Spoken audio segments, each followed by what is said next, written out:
Majority Report with Sam Cedar, where every day's Casual Friday.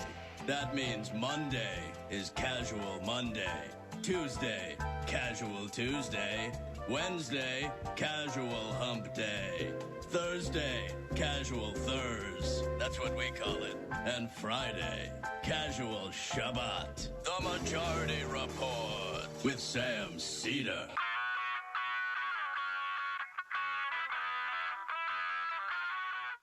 It is Friday, July 17th, 2020. My name is Sam Cedar. This is the five-time award-winning Majority Report. We are broadcasting live steps and steps and steps from the industrially ravaged Gowanus Canal in the heartland of America, downtown Brooklyn, USA. It's Casual Friday, folks. In the era of COVID. On the program today, Ben Dixon, proprietor of the Benjamin Dixon Show. Also on the program today, Matthew Film Guy, proprietor the Matthew Film Guy eBay site. Also on the show, we are number one. U.S. shatters the single-day record for COVID-19 infections with over 75,000. It also had over 1,400 deaths yesterday. The most since May 20th. Cases going up in 41 states.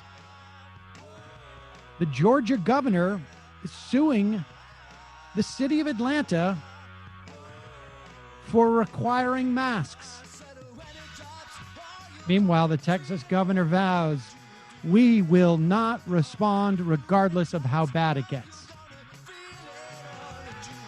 Dianne Feinstein threatens to immiserate citizens of states being immiserated by stupid governors. And the political conventions are set to be sad affairs this year.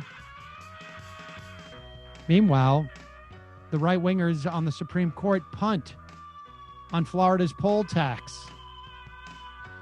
What's old is new again, ladies and gentlemen. And in Portland, unidentified federal police defy U.S. senators' call to get out of the city. Trump and the Republicans are bleeding support over their coronavirus reactions. And of course, the CDC won't release school guidance because why would they? And Wheel of Misfortune. Former game show host, current right-wing podcast host, Chuck Woolery, goes from COVID denial to revealing both his sons have it, and then deletes his account. And lastly, IDW stalwart Eric Weinstein is a baby, and today I attempt to burp him. All this and more on today's program. Yeah, it's Friday, folks. What can I tell you? I haven't started day drinking yet. I've held off. I'm with the kids. I don't want to be a bad example. I will get to the Eric Weinstein stuff. I was hoping to have him on the show on Monday, but apparently I don't know if he did it this morning or when, he blocked me on Twitter. Oh, gosh. He blocked me, which hurts. I mean, we'll talk about that later, but it hurts because he's disrupting your feedback loops. I'm like, you know, people don't appreciate how hard it is to be neurotypical. And, well, we'll get into that. We'll get into that later. Thank you for joining us, ladies and gentlemen. Pleasure to have you. It is we've made it to another week. And, you know, on some level, the stories every day, it just, you know, it's more or less the same story with a slightly larger number every day in terms of what's happening with coronavirus. This is I want to say it's a slow motion tragedy, and in many respects it is. And I mean, it is very hard in the midst of this to for me to wrap my head around it, because everything that we contemplated in terms of problems that we were going to have with the economy are going to be much worse than we had anticipated. Everything that we had contemplated in terms of like what's going to happen to,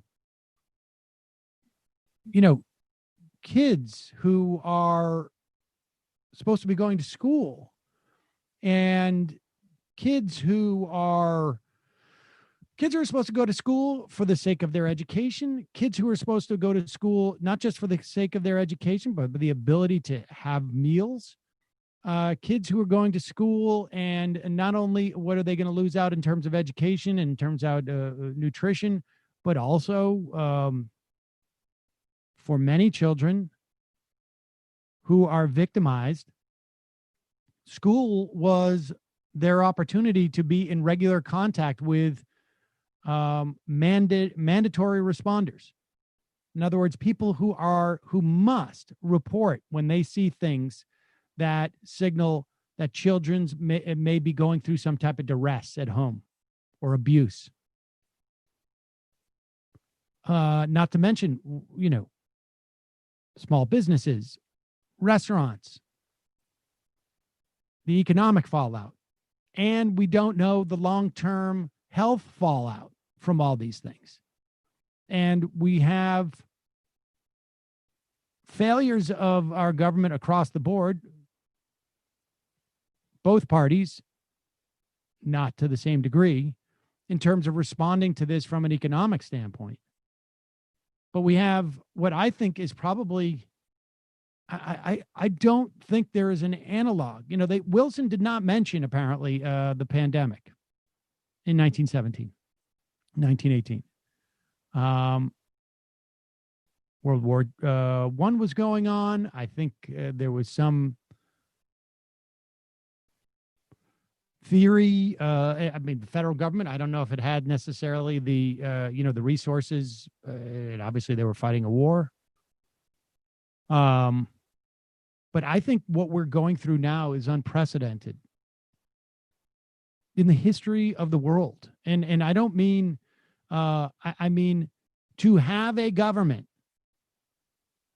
so willfully, and to have a political party so willfully in denial of a pandemic, it's just utterly bizarre.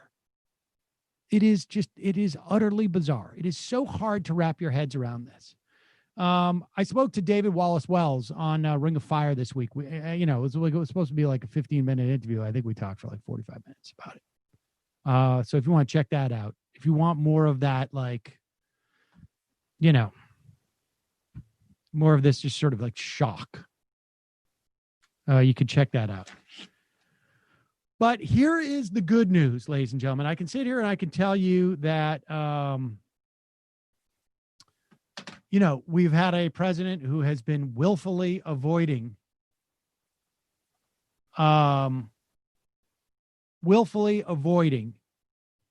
dealing with this pandemic. Here's the good news.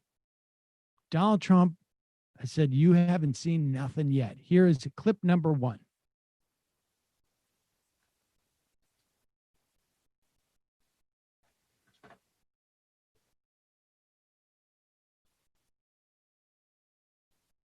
Sound.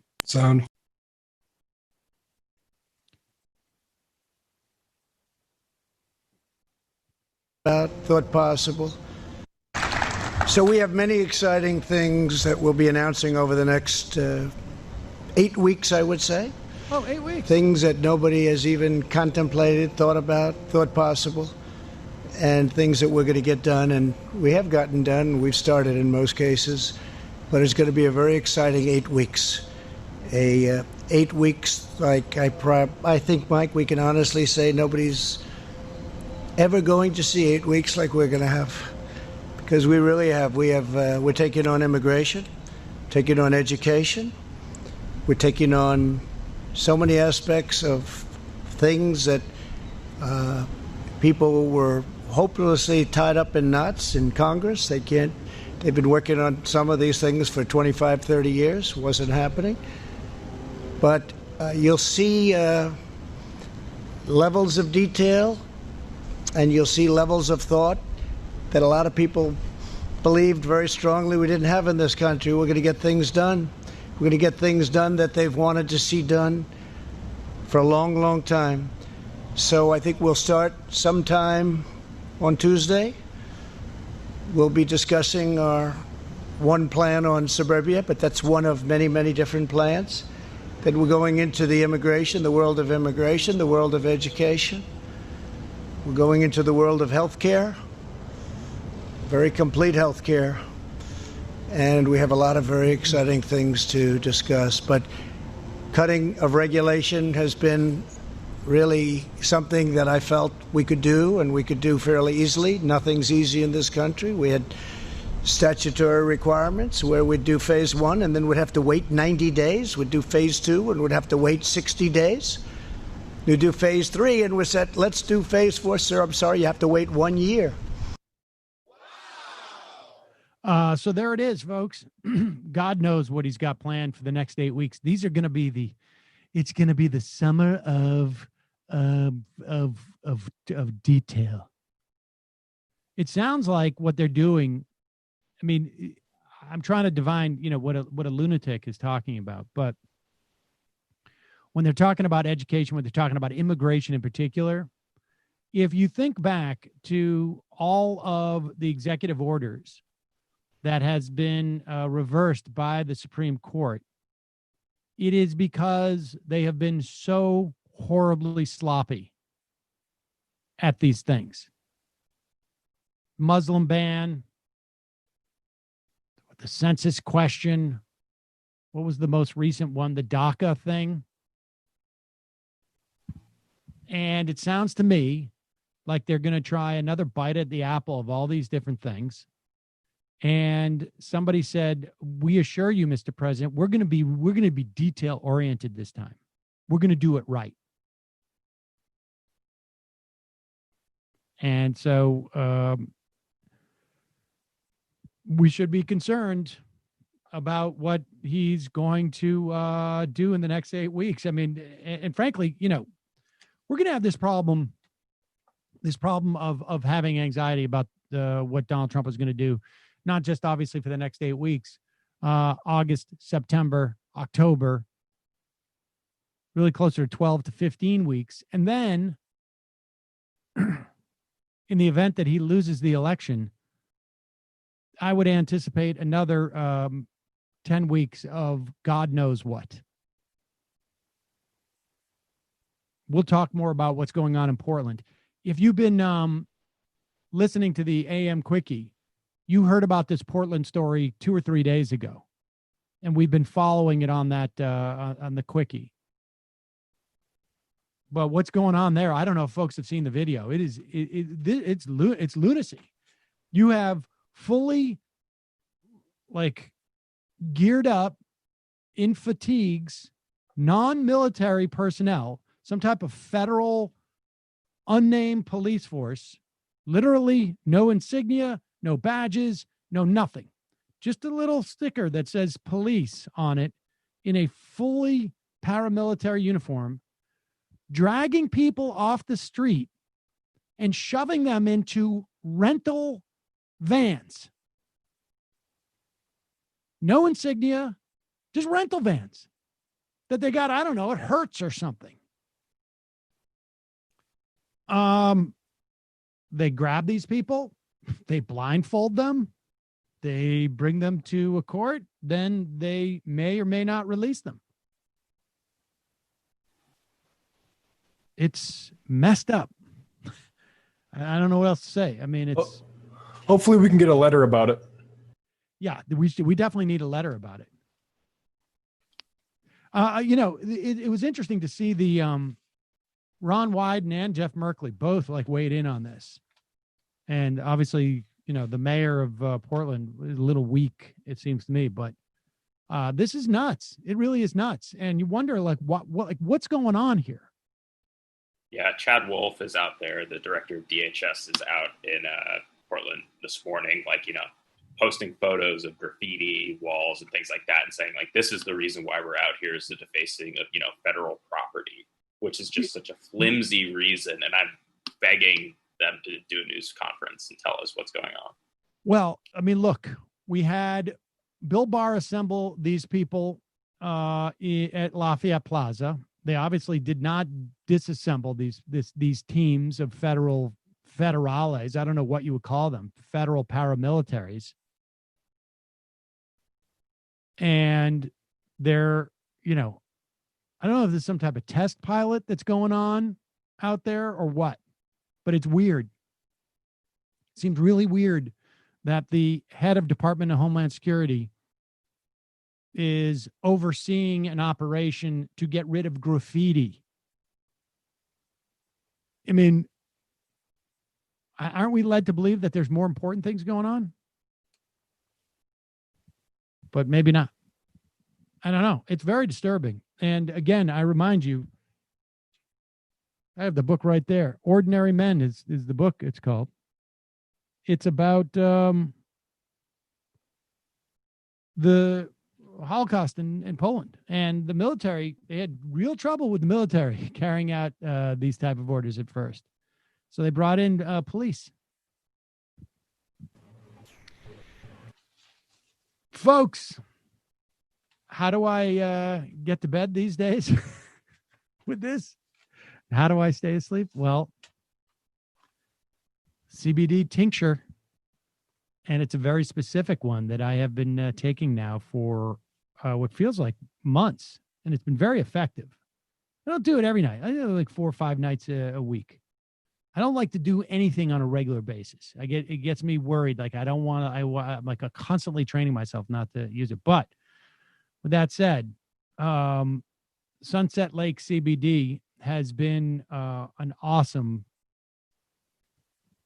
product that I've been using. We've gotten incredible feedback about, all of them. I mean, it is a farm located outside of Burlington, Vermont. It was originally a dairy farm that provided milk for Ben and Jerry's ice cream. They decided to diversify the farm, start to grow hemp. Sunset Lake CBD hemp is 100% pesticide free. They only use organic fertilizers. You can go on their website and look at the third-party test results for all their products at Sunset Lake CBD. They work with the University of Vermont to, use regenerative farming practices. Their business practices are awesome. They have a $15 minimum wage. The company is majority owned by employees. They sell the smokable CBD, a bunch of different versions. Matt can talk about that in a moment. They have pre-rolls. If you're not a smoker, I get a little nervous about smoking because of my smoking back in the day with nicotine. I don't want to get back into that. They have amazing gummies, 1,000 milligram sour bears. They also have the tincture. They also have CBD infused coffee, which I will drink on the weekends. It's a dark roast. I love it. They have topical salves that have CBD infused in it. And we've had multiple people email us that it's been very helpful with their arthritis. I don't like to put stuff on me like that, except for occasionally if I've got my, eczema is acting up. And I put on some of the tincture. It worked. I don't think that's what you're supposed to use it for, but I was like, I got to do something. sunsetlakecbd.com. Matt, tell everybody about your experience from the smokable end of things.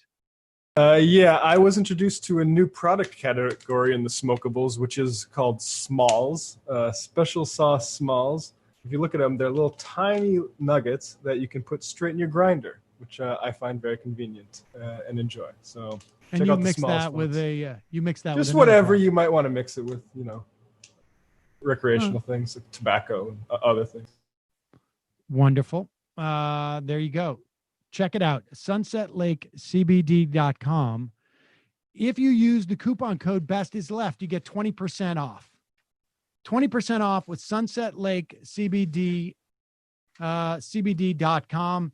Left is best, 20% off. And this month, the month of July, they're donating 4.20%, 420, of all online sales to the Drug Policy Alliance at drugpolicy.org. Their mission is to advance those policies and attitudes that best reduce the harms of both drug use and drug prohibition, and to promote the sovereignty of individuals over their minds and their bodies. So check it out, sunsetlakecbd.com. You will not be disappointed at all, I promise. Do we have Ben? I'm not seeing him yet, actually. Let's see. All right. Well, let's play another clip here. So Donald Trump, I mean, they seem to be rather desperate in attempting to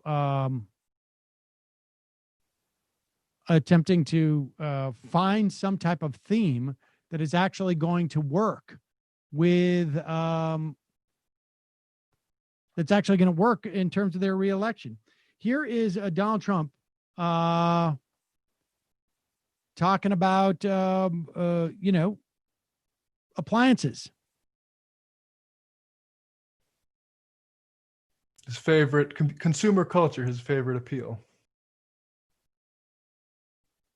Cases lower than that. We're bringing back consumer choice in home appliances so that you can buy washers and dryers, shower heads and faucets. So shower heads, you take a shower, the water doesn't come out. You want to wash your hands, the water doesn't come out. So what do? You just stand there longer, or you take a shower longer?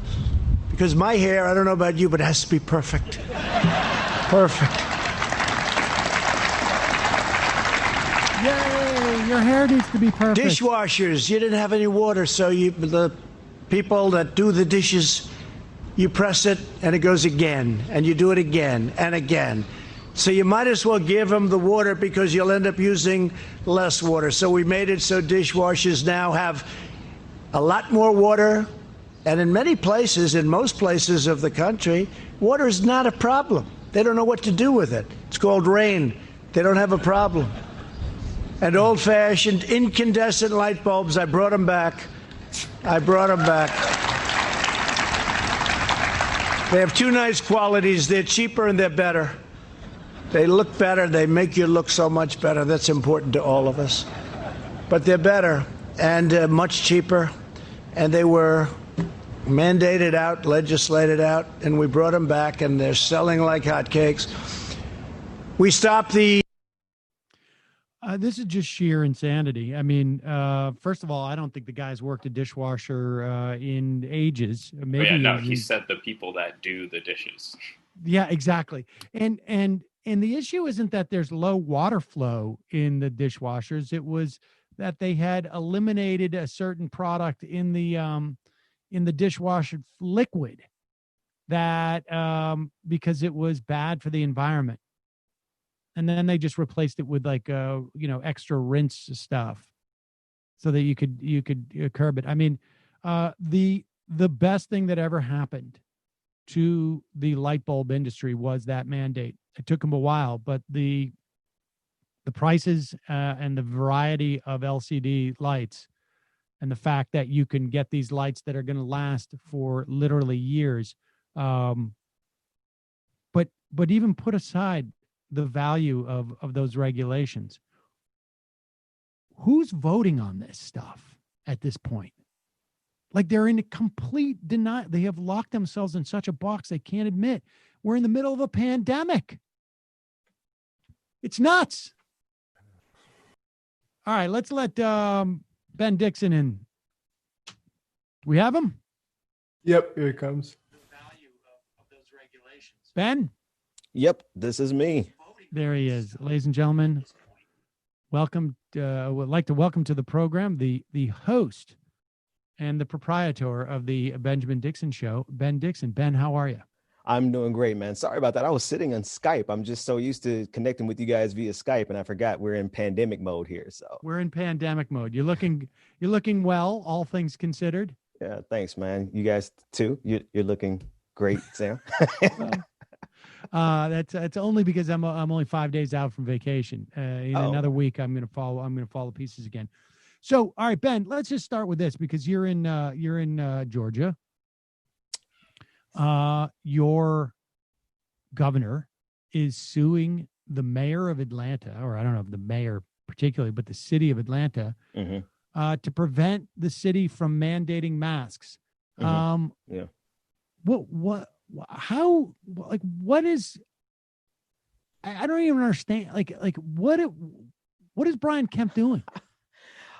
So Brian Kemp, I honestly can't put my finger on the motivation behind this other than the fact that there's just a contingency of people across this country who are looking for something to be aggrieved about. Like, to them, this is their big statement of liberty and Americana. This is their big stand against the tyrannical government, masks in a pandemic, right? And so I think he's trying to coddle them. I think he's trying to appease them. He's trying to make have best of both worlds, where he can insist that people wear masks, but not install a mandate. It's lunacy. I think you called it lunacy earlier in the broadcast, and I really don't know what there's no win here.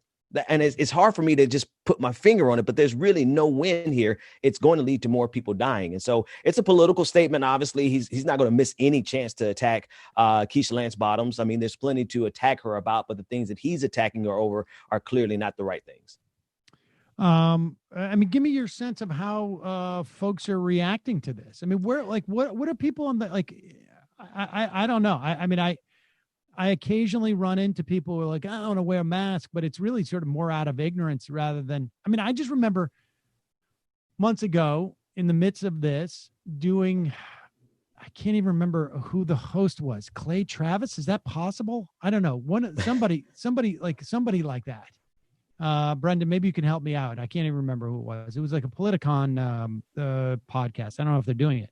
And I went on with that mayor who was also like a wrestler from Tennessee, and some other right winger, and the host was like, "So what's the big issue?" And I'm like, "Well, the big issue is, of course, whether we're going to have enough, patient protection equipment, and from a logistic standpoint." And then they said, "The big issue is freedom and liberty." And I'm like, "Wait, what? What are you talking about? I hadn't even heard about this." But this is like cult stuff. Yeah. And actually, but it actually makes sense. Like I've honestly been trying to figure out this derangement, right? They're committed to this to the point of death.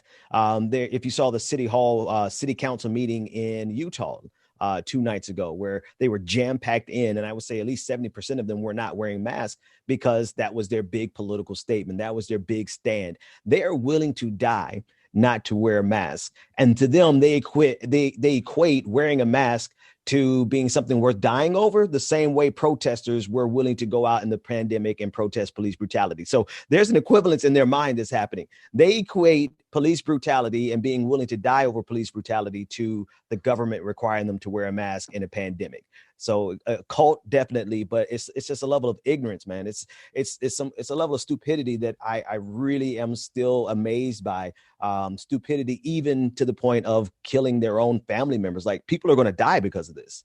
I mean, Chuck Woolery, I don't know what's happening with his sons, but he's just like one of these right-wing guys online who's pushing this, like, everybody's lying about COVID. It's not real. And then he deleted his account after he announced that his kid, I'm not laughing. I hope his kids are fine. Right. But nevertheless, like, he owns part of it. If those kids are out there, their dad is out there saying everybody it's not real. I mean, he's partly responsible for his kids, having the attitude they go out and that might put them at risk. Right. I mean, it's fascinating. We're living in such a weird era where we have what's going on in Portland, and the video is harrowing. Do we have video of this, guys?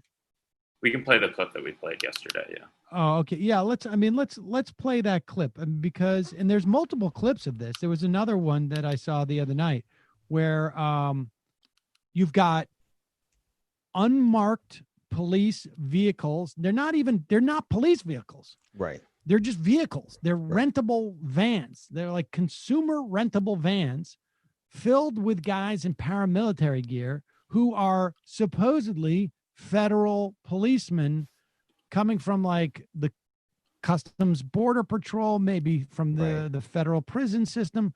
But look at this video. And the idea that all these liberty, don't tread on me folks are worried about masks, but they're not worried about the one scenario that they have said over and over again to justify every gun that they've ever owned. Look at this. What are you doing? Use your words. What are you doing? Use your words. What are you doing? I haven't done anything wrong. Use your words. What's going on? Show me. What is going on? We need to know. Who are you? Why are you taking? NLG will get you out. What's your name? Tell us your name. What's your name? Okay, you're fine. We'll get you out. Bro, what? All right, We got you, friend. we got you. Oh, fuck. NLG. You just violated their rights. Oh. Kidnapping people. You just violated their rights. Thanks for keeping them fucking. Oh. Wow. So the voices you hear are legal observers. That's NLG. And I imagine that the woman's voice you hear, she may be also a teacher. She's Use your words. That thing, use your words. Use your words. With young kids. And apparently that person who was, here's the thing, that person doesn't even know if they were arrested. Right. Like they've been released. They don't know if they were arrested because Right. there was nothing formalized about any of that process. Right. And we don't know how many people have been rolled up by this squad. We don't know any of it. Yeah. I just this idea that we're not hearing right wingers, worried about this at all. Again, Sam, that's why I want to drive something home, right? As I still try to piece this together. For them, for right wingers, they're constantly searching for something to be oppressed by, right? To feign oppression, to be like they're the victims. And in this ridiculous world of America in 2020, their victimhood is centered around being asked to wear or being required to wear a mask. Meanwhile, we have literal examples of human rights, civil rights violations happening right in front of them. And then most of them take the position of, oh, well, there's some reasonable explanation, or don't get excited or twisted out of shape over this. But in the terms of what they're being asked to do with masks, it's like it is the greatest oppression that they have ever faced in the existence of oppression, and they're willing to die on behalf of it. So we've got this imbalance in common sense in this country, but it's because they have to perform. They don't have any reasonable reason to actually say that they are oppressed, so they have to create it. Meanwhile, they have to ignore what's going on to the rest of the world, to the rest of America, which is clearly a violation of our constitutional rights. Yeah, I'm constantly sort of flummoxed by this, to be honest with you. That I am and I'm not, I guess. Right. Obviously I've watched this stuff develop over years, but there is not even an attempt to sort of it's even not in the states. Even in the states' rights issues, right? So there's a question of like the mayor asking them to leave, the governor, and the federal government insisting that they have the right to be there, the Department of Homeland Security, all the actors that are actually involved. In any other scenario, I could imagine the Tea Party was basically founded on this idea, right? They demand states' rights for themselves, but when the federal government comes and infringe on the rights of people who they disagree with politically, they just turn a complete blind eye. And again, this is not a shock, but I don't think we have an example better crystallized than this. Like this is pure, uncut example of their hypocrisy, and how that hypocrisy is dangerous to the extent that they will turn a blind eye to actual constitutional violations, but would want us to kowtow to their concerns about wearing a mask. Right. And let's remember, The federal government does not feel it's their responsibility to provide personal protection equipment for hospitals in the states and the municipalities. Right. The federal government does not feel it's their primary responsibility to provide testing resources for states and municipalities. However, when it comes to excessive graffiti, yes. streets of Portland, they will send unmarked federales paramilitary squads, and they will fly the DHS, the head of DHS out there, uninvited, to swarm the streets. They shot one guy in the head, fractured his skull, nearly killed him. It is, and there is no, I guess what is amazing to me is that it's the first time there's no attempt to reconcile. Usually it's pretty lame and obvious, but there's not even like, we don't even need to pretend. Right. And then again, and then it goes even further, right? They're trying to invalidate our anger at this and trying to dictate to us what we should be really upset about. And what we should really be upset about this week is Barry Weiss leaving the New York Times, not the transgressions that we see happening in Portland, right? So they're trying to make us, they're gaslighting us. It's gaslighting of the highest order. Yeah, no, that part is also, I think, sort of stunning. Here is, look at here. Play the acting secretary Chad Wolf of DHS. Here he is. He's saying, "Our men and women in uniform are patriots. We will never surrender to violent extremists on my watch." Like, what the? This isn't his job to do any of this stuff. Can we use the word fascism? I mean, honestly, like, look at and here are the pictures of the absolute, like, why we've got to send out Department of Homeland Security. Look at the graffiti. Are you effing kidding me? This is what the chair of the Department of Homeland Security is going to be is dealing with, is graffiti in Portland. I mean, that's insanity. And you're right. And happy to pivot to this whole sort of like, a cancel culture, just ridiculousness. Let me just preface by saying, are there instances in society where people overstep? Yes. With that said, our society has always been cancel culture. Our society, in fact, the people who are getting canceled now, whatever that means,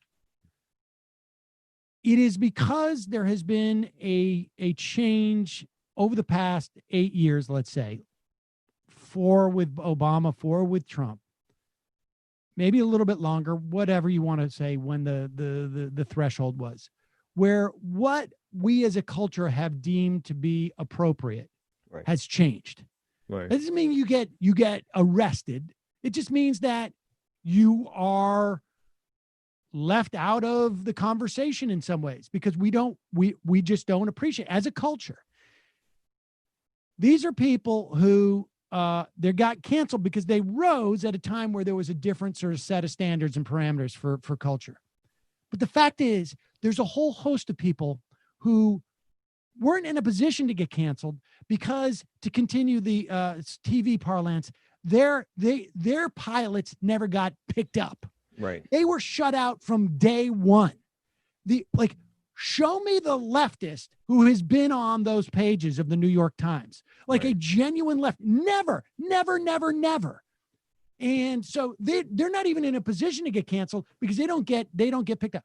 We have had cancel culture or the prevention of people rising because of what they believe throughout our history. It's just that those people who got who were suppressed, believed in equal rights for people, or were black, or were women, or were gay, or trans, or whatever it was.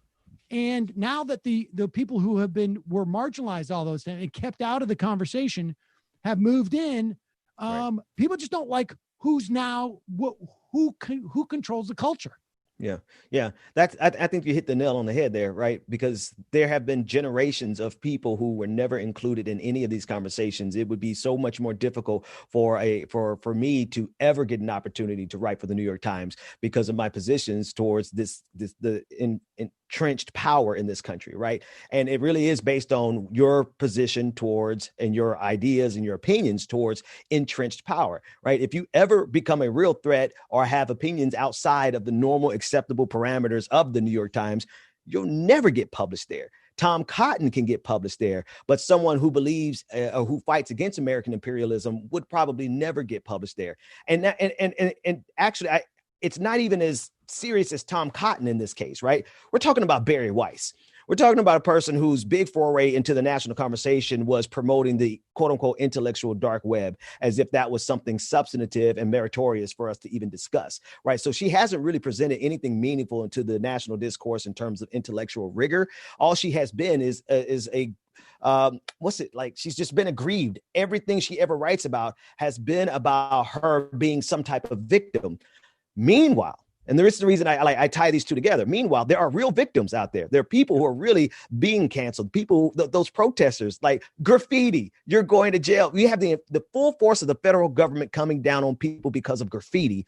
And she wants us to focus, and the people who support her want us to focus on the fact that people on Twitter were mean to her. That's the shit. That's the stuff, sorry, that really drives me batty. It is And that the IDW is completely, I mean, their entire identification is a function of aggrievement, right? Like this perceived, like we have to be in the dark web, despite the fact that they have access to every single platform and more than any of us do. Right. I got into it with, I'm not going to go all into it right now, but with Eric Weinstein, who for tweeting out that because he's not neurodivergent, he has experiences every day. Because he is neurodivergent. Because he's not neurodivergent, he has experiences every day that parallel the oppression of Black people. He wrote on Twitter, and like the and it's because he's neurodivergent and he has ideas that cut across the mainstream. So he's harassed on Twitter, and it's like, hey, dude. You have a choice that you have decided, you have this compulsion to put yourself out there as some type of intellectual on Twitter, and you don't like the fact that people make fun of you. Right. Well, I'm sorry, but an 8-year-old Black kid doesn't have the option of saying, I'm not going to engage in this arena that is going to be critical of me. Like, I mean, it's like just the mindset. Right. The myopia, the arrogance that's associated with this it's stunning to me. Right. And you're dealing with a bunch of people who have not have had any confrontation or any pushback or any challenging of their ideas, any accountability in their entire lives. In their entire lives, they've been groomed to hold these positions that, like you said, over the last 8 years, I think that's a perfect timeline. The last 4 years of Obama's administration, people kind of got tired of this ivory tower sort of positioning that a lot of intellectuals and a lot of journalists tried to have on Twitter, on social media spaces. And social media in general provided us an opportunity to say, like, hey, your idea is stupid as F or whatever, right? We could tell them that your ideas are, but they have been so used and accustomed to being able to do nothing but transmit. And all we could do was read it in the paper. And if we didn't like it, maybe you write a letter. So now it's the democratization of dissent. Like we're able to tell them to take their idea and shove it. And they're just not used to that. And to them, that is oppression equivalent to police brutality.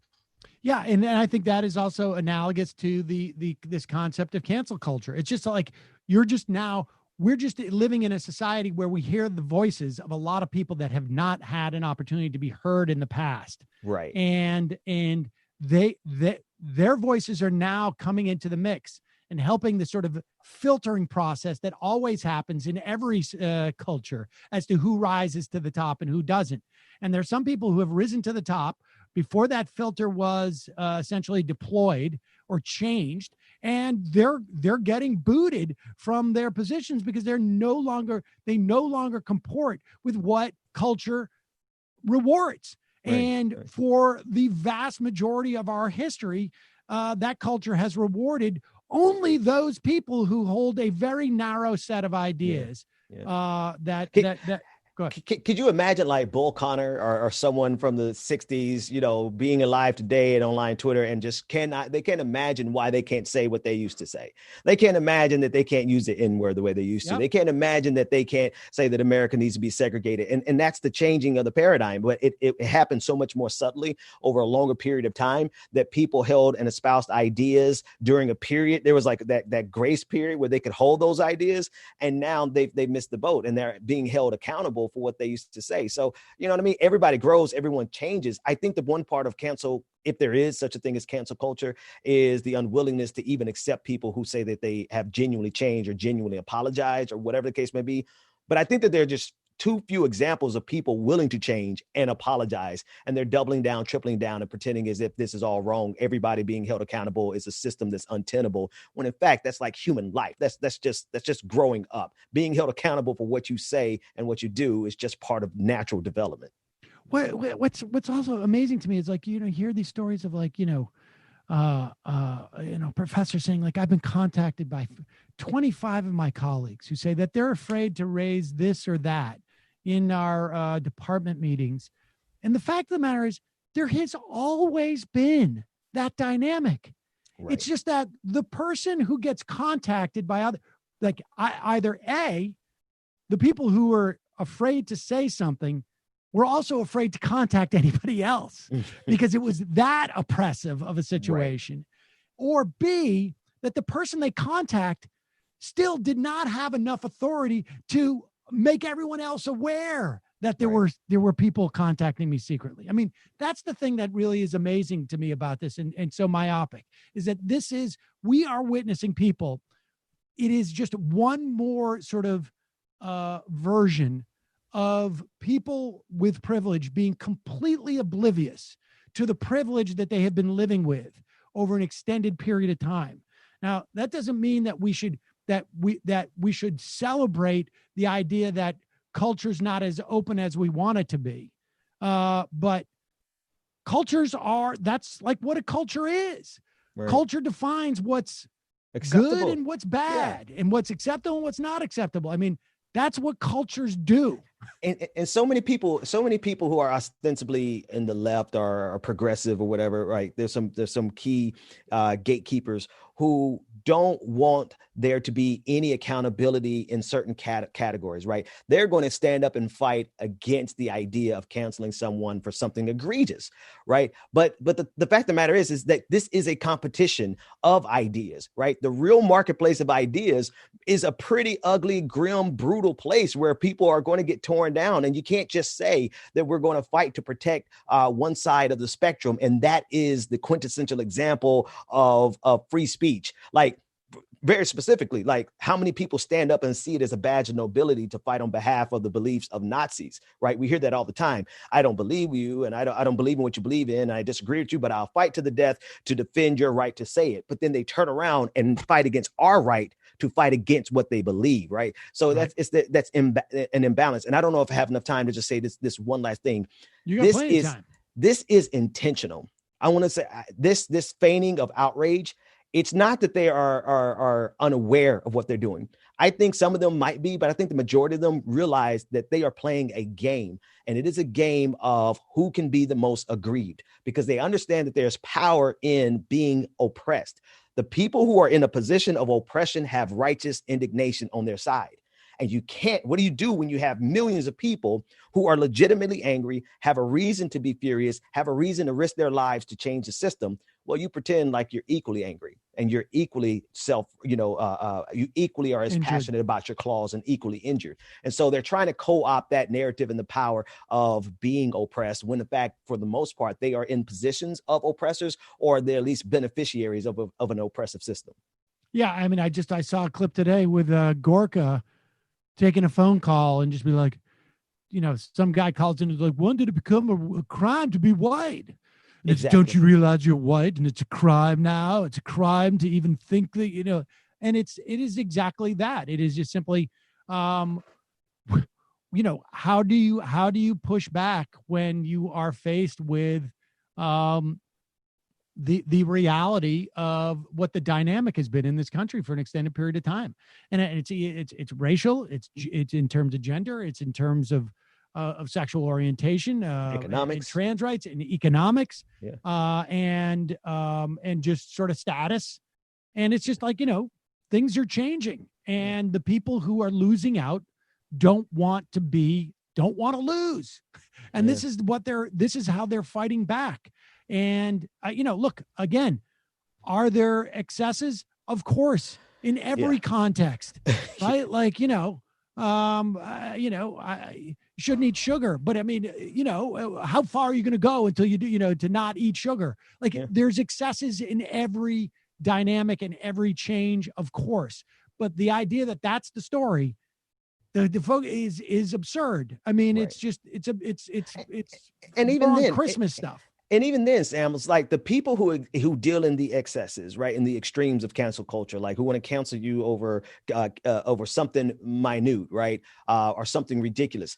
Those people are generally operating on the edges, right? There's rare. I can't really think of an occasion where someone who has a platform, has position, and has power to influence a conversation on any level, like definitely not on a national level. I'm not really sure that I can think of meaningful examples of people who deal in those extremes. Now, if you go into the edges, you're going to find plenty of examples. But what we do in this kind of competition is we take people from the edges who maybe have 50 followers, and we elevate them and say, look, this is what happens when you engage in cancel culture. When that original tweet or that original blog post maybe reached 12 people. But right. So that's what they do. They gauge an entire culture, an entire system, this evolution that you talked about from the 4 years of Obama to the last 4 years of Trump. It's been an evolution, and they gauge that entire evolution based on the extremes. But if we did the same thing to them, then it's an entirely different conversation, because we're talking about some true extremism. So that's a game, that's a tactic, and it's intentional so that they can continuously co-opt the narrative of them being oppressed. And look, the only thing that I think is like there's any grounds in which to really, where there's any type of like sort of substance to any of this, is the idea of people losing their ability to their employment, their ability to provide for themselves in some fashion. I think that's where things get a little bit dangerous. But I would also say that the answer there is that people shouldn't be in such precarious situations in terms of what it takes to survive. And if we're really worried about that, if the issue is how are they going to put food on their table for their kids, as opposed to like how are they going to maintain their status in a culture that is determined that they are not worthy of such cultural status, then we have government policies that we could pursue that would inhibit the implications of losing your job to just status, as opposed to healthcare or housing or food. I mean, we could deal with that if we wanted to deal with that. Yeah. And it really does come down to those two things, right? It's status versus actually being able to provide for their family, right? So Milo Yiannopoulos, he's probably one of the best examples of someone being canceled, deplatformed, and he surely lost a lot of status. I don't know his financial situation now, if he's able to provide for his family, but he certainly lost a level of status that in this environment he didn't deserve in the first place because of what he peddled. And we have that right? I think that's the number one thing. They want to strip away from us the right to assert a level of parameters in terms of what's acceptable in our environment. And they want us to say that we should accept any and all types of tolerance. Everybody knows the tolerance paradox. Like, we should just be able to open up to any ideas and let them come in. But as a civilized society, we do have a right to say, these are the type of things that the majority of us, what are you going to do? You cannot police thought millions of people if millions of people agree like, hey, that's not acceptable. And the only way you could change that is if you engage in the same type of totalitarian and authoritarian tactics that you claim to be opposed. Right. And the only instances there was that instance of a Washington Post article, and I didn't really dig too deep into this, but there was a Washington Post article about a Halloween party from like 2 years ago. And a woman had showed up. She was in blackface, and I can't remember. And I think she was like mocking somebody who had done a blackface costume, something to that effect. I think, particularly in this era, I think people should be aware that it's not worth it. Like, even if you think that you're doing parody of a parody. Oh my a parody God. of a parody. It's, the opportunity for people to misinterpret it and to take offense. It's just not worth it as as in terms of just like, why go out of your way to offend people? But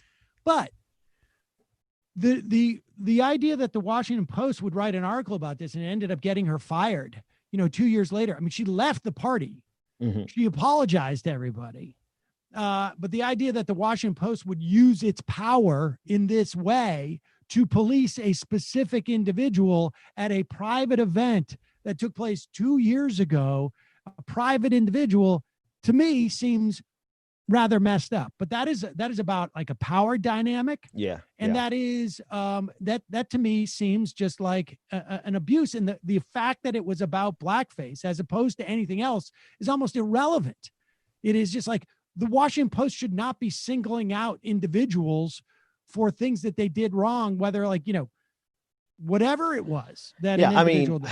I don't know. I mean, as you give me that story, like everything that you're saying, it sounds absolutely reasonable. Like somebody with that much power, an institution with that much power coming after an individual. My only question is, did that individual herself, was she a significant person? Was she like a politician? Was she a billionaire? I mean, if she was just a regular citizen who did something wrong, or did something ignorant, not necessarily wrong, but definitely stupid, then what the hell is wrong with the Washington Post? That's like, that literally is like somebody with 1 million followers coming after somebody with 2 followers. Like what's going on over there? But right. But again, and that's an editor who just made a very, very poor choice, it seems to me. But it's a very different thing when there's like a culture of like, when the people reading your paper say, why is this even in here? This op-ed writer is a joke and we don't like them and criticize them. Well, I'm sorry. That's like, don't be an op-ed writer of a major newspaper. Yeah.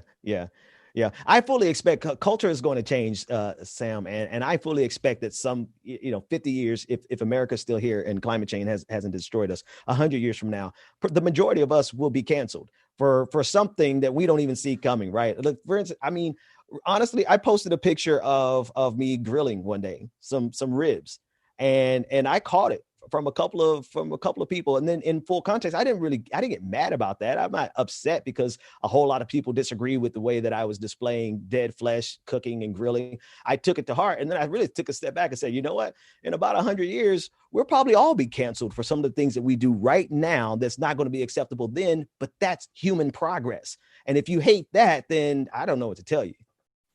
That's a good place to end it, Ben. Ben Dixon, the proprietor of the Benjamin Dixon Show. Always a pleasure, Ben. Hang in there. Yeah, sorry about your governor. Yeah. Well, I'm leaving the state, so I'm not worried about him too much. Oh, yeah? Where are you going? Back to Boston. Oh, yeah? Yeah, I'm going back to Boston. So I'll fill you in offline about that. Okay, good. I'm excited to hear about it. But it's all good stuff. It's all good stuff. So, should think about Worcester. They got the paw socks are moving there to Woo socks. But we can talk about that later. It took me forever to learn how to pronounce that word when I was there the first time. So I understand. I understand. Believe Thanks for having me, Sam. It's always a pleasure. Ben Dixon, always a pleasure. Thanks, man. Right, appreciate take it. care. You too now. All right, folks, we're going to take are we even going to take a break, or are we just going to roll right into Matthew Film Guy? We're rolling right into him. I love it. Let's do this. Oh, well, first we need a it's so weird to do the to do like the theme songs when you have a Zoom, but let it roll. Matthew the Film Guy is choosing your streams. Cassavetes on Netflix and other such themes. Oh my God. Maybe you'll watch one and learn a few things. Please recommend me a movie to stream. Matthew, please recommend me a movie to stream. Matthew, Film Guy. Matthew Film Guy. Oh my gosh, look at you. You got it's like you got a second head underneath your chin. That is a huge beard. I have successfully foregone any haircuts or beard trims since this whole thing started. So do you have a ponytail too? Is there a ponytail back there? Ponytail? No. Oh, all right. Just my Well, it normal. looks like you got a haircut. Your hair doesn't look that It's just long. it's just so long. It's just slicked down. It's just like under its own weight. You know. All right, fair enough. Well, So, wow, yeah. you really have not shaven. That is quite a beard you got going there, dude. I mean, when else? I'm going for the sort of castaway chic. You know, when else am I going to have this opportunity? That was barely what my seen another human. justification was, in the first couple of months. But then I was just like, it's just driving me too crazy. I'm getting some serious pushback at home, but you know what? It's just another struggle in the life of a neurodivergent film guy. I mean, I understand. what Now, can are you do? you actually neurodivergent? You're not. Can I self-diagnose? Probably. It takes a really kind of I know that you self-medicate, but I don't know right. if you can So it self-diagnose. follows. I mean, I self-diagnose, and then I write a prescription, and then I fulfill the prescription. But look, it takes a certain neurodivergence to be obsessive about any topic, and to watch as many films as I do, and to kind of have that sort of obsession. I don't know. Listen, I'm not an expert, so I'll leave that to the experts. But I've taken some tests. Okay, I'm glad to hear that. Now, Matthew, if I'm not mistaken, you are in one of maybe two of the counties that it was hit the hardest by coronavirus in the country. Is that right? Queens County is really okay. All right. I wasn't aware of that. Listen, I am inside. I am masked up. I've got 4 different kinds of masks. I don't go anywhere except for like sort of the essentials.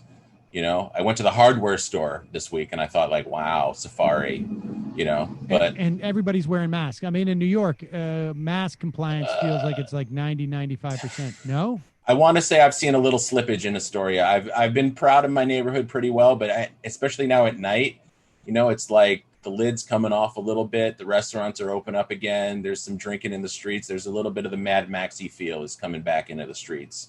The fireworks have abated somewhat. Listen, I'm content to stay at home in my nice, cozy, private living room, movie theater, and just let the world go by for a little bit at night. Are you able to work from there? Are you doing your online classes, correct? Yep. The big thing I'm doing is producing the new Ted Alexandro show live stream with the help of Mr. Kyle Shanks, setting us up with a little bit of that primo Majority Report developed technology. Fans.fm stuff. Fans.fm. He's like a Johnny Appleseed for online streaming content, and Ted, you've had him on the show a number of times to hear me talk about him. Of course, I remember. So if anyone's all interested of his in that show, productions that I was not involved in. Well, you could be a guest on the Ted Alexandro show now. Go to Ted Alexandro's Patreon, / Ted Alexandro, and you can figure out the levels at which you might want to support the show. Not that would get you in on it as a guest. I got to support the I got to become a Patreon to get. That was not for you. That was more for the general audience. But yes, when is that on? Mondays and Thursdays at 7 p.m. So not at the same time as the Majority Report. And it's like an hour live streaming thing, and it's funny. He's a politically oriented comedian, although now comedy is basically hazardous to your health, so no more stand-up comedy for the foreseeable future. Right. And he was opening for Jim Gaffigan for the past couple of years. He was his main opener, and that's all gone away, so it's all being funneled into this live stream scenario. Yeah, comedians are having a tough time of it. I would imagine from a financial standpoint, a lot of those folks.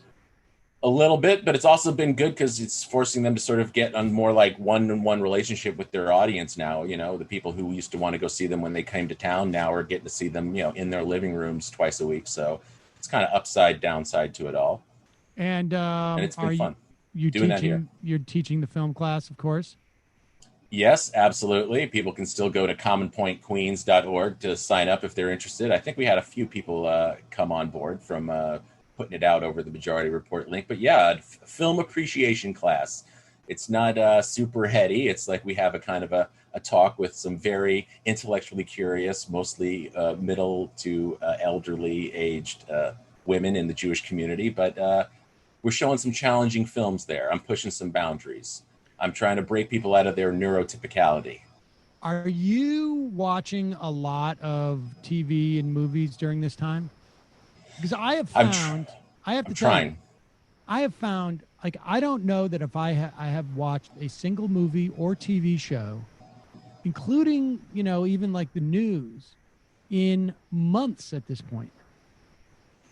Well, I don't get that that's too big of a change from your normal viewing habits, right? You're a news junkie. You're consuming what you got to do for work, right? And then you're too burnt out to pay attention to anything else, right? Yeah, that's largely true. But I've never gone this far without watching anything. Like, and I think part of it is like, you know, maybe Survivor's on break.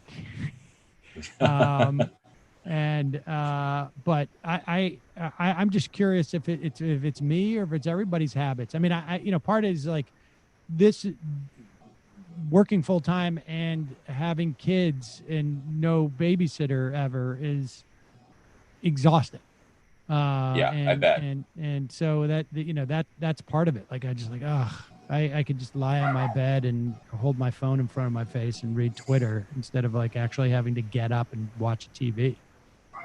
Well, look, I have to fight the urge to just like mindlessly scroll social media too. Like, it sucks you into a level that I feel like the kind of movies I'm trying to push on people is meant to break you out of, or at least to get you some strength in that ability to pay subtle attention. Whereas, you know, the social media, it's like crack, and I get sucked into it too. I can't tell you how many hours I've wasted, you know, telling myself, oh, I'm reading some intellectual articles, but it's still just sort of going by in a blur, where I may have planned to, like, let's sit down and watch a 2.5 hour movie. And then next thing you know, 2.5 hours has gone by and you sort of just have the sugar rush. So it's a struggle. Yeah. Even for someone who identifies as a film guy, it's definitely been difficult. Even no kids, just 2 dogs that I have to walk. I actually it occurs to me now that I have watched a bunch of movies. They have been all with my son. Nice. I went to a drive-through the other night, drive-in, like when the first one I've been in decades probably. Saw Jurassic Park for the first time. Was really impressed with how underdeveloped that stuff was in some way, like the theme of all that. Wait, you had never seen Jurassic Park before? The original? Never saw the 93? Never saw. Yeah. And it's just like they let that guy who created that whole island just off the hook completely. Like there was like, he was almost like I don't know. He was, Oops! I almost killed everybody. I almost killed everybody, including my grandchildren. Like it's startup culture.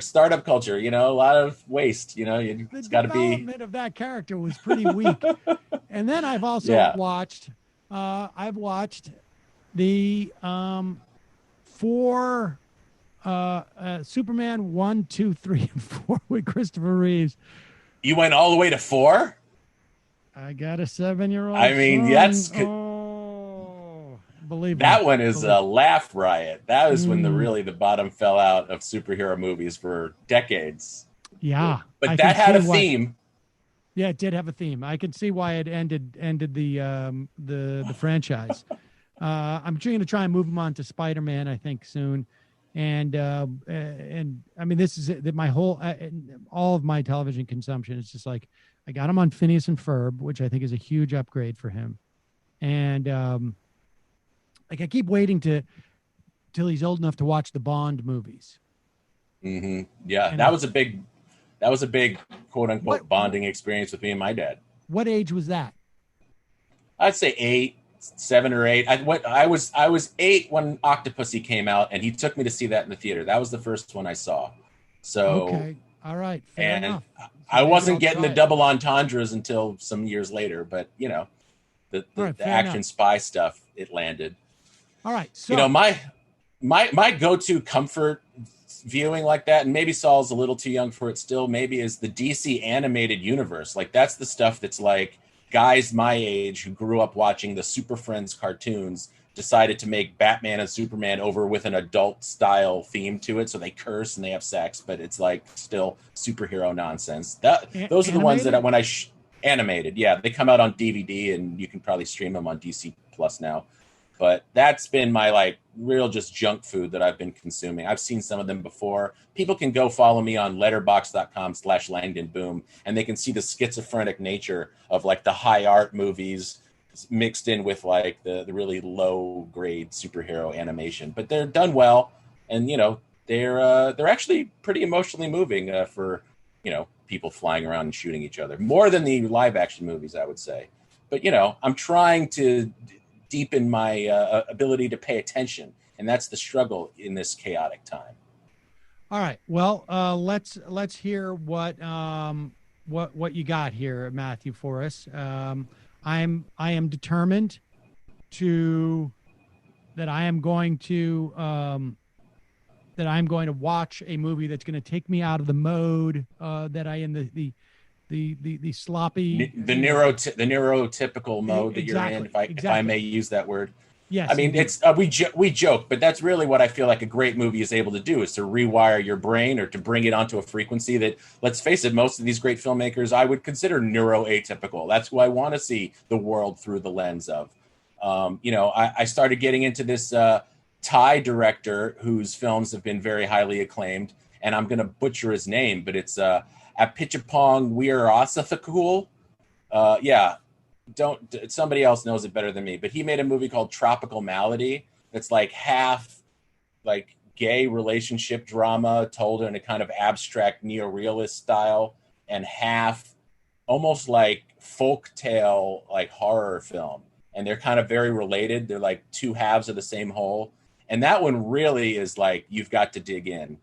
But I think a better one for you, actually, which is in some ways even more difficult, even though it has more historical narrative content to it, is a movie called Zama by Lucrezia Martel, who's become one of my favorite modern filmmakers. She's an Argentinian woman who's made only about 4 movies in the past 10 years.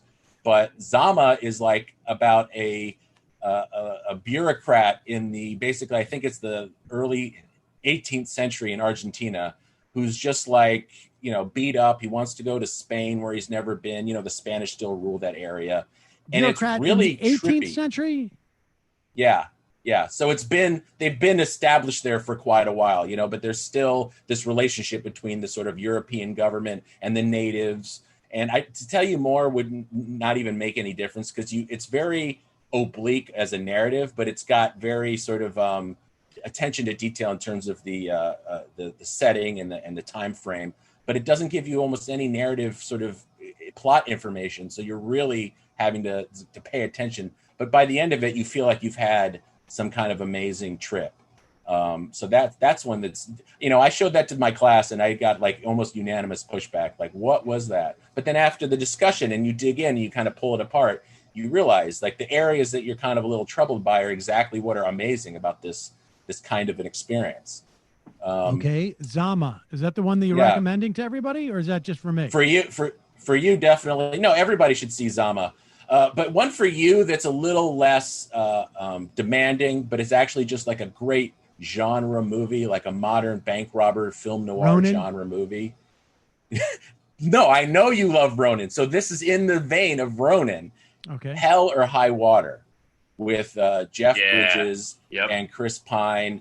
That is a great, I hear some assent on the line there. Yeah, that's just like a really well done genre movie, a throwback to kind of the 20s and 30s, where the film noir kind of bank robbers were driven by their sort of financial straits. So it's got kind of the banks are screwing the everyman kind of platitude behind it. But it's really a great just like action movie. One of the better examples of that genre. That's a fairly recent film, isn't it? Because I feel like I saw that on a plane like a year ago or something, back when we used to take planes. 2016. Yeah, okay. 2016. So that's one that's more of a just like, I think you would enjoy it. Little too adult content, violence for Saul at this point, probably. Right. Fair enough. All right. So Zama and Hell and High Water. Yeah. And another whole genre that I've been finding myself getting into, maybe because I feel like New York City is sort of sliding back into a kind of earlier sort of destitution and chaos. I've been watching all the early... Huh? Warriors? You're going to tell us to watch Well, Warriors? No, but Warriors is like the cartoon version. But I've been watching like Wild Style, which was one of the original sort of hip-hop movies. It's sort of a fictional version of a documentary called Style Wars, which everybody should definitely see, which basically was the first sort of public sort of exploration of, graffiti, breakdancing, hip-hop, rap, DJ, all that stuff. And Wild Style is sort of the narrative version of it, but it features a lot of great sort of docu-style rapping from the early rap pioneers like Busy Bee Starsky and the Treacherous Three and guys like that. Matthew, so I went into that Beat Street. Yeah. How, how many movies do you watch that you stop watching? Because you have all these movies. Zero. You never, ever walk out on a film, as it were? Not for years. I will power through it. If I have to pause it and come back to it, that's like the worst thing I can say about it. But I've powered through some stinkers. Now, why is that? Because, you know what, look, I take my job as a film guy seriously. Not that anybody's necessarily putting me up to it all the time. But I feel like if I can't have seen the entire film, I can't have had a fully informed opinion about it. Actually, we get into a lot of domestic dust-ups about, like, who can get up during the movie, who can go to the bathroom during the movie, how quiet it needs to be. If it's this kind of movie, we don't care. If it's that kind of movie, we do. I just made myself watch that terrible Harley Quinn Birds of Prey action movie. It's literally a superhero movie, one of the worst excuses for a film ever, and I couldn't believe I finished it. We should have you on one time to do like a list of a dozen films you should absolutely not see. Like, stay away. I did the hard work for you. Do not bother. That's always my concern is I'm the type of person who is like, I always put good money after bad. And so if I'm watching a movie for 20 minutes, I'm like, this thing sucks, but I watched it for 20 minutes. I got to keep watching it. I don't want to do that. Yeah. Well, look, there's the scroll your phone during the movies. Like, that's when it's over, when you're just like, where's I guess. Give me this drug instead. I would say Harley Quinn and Superman.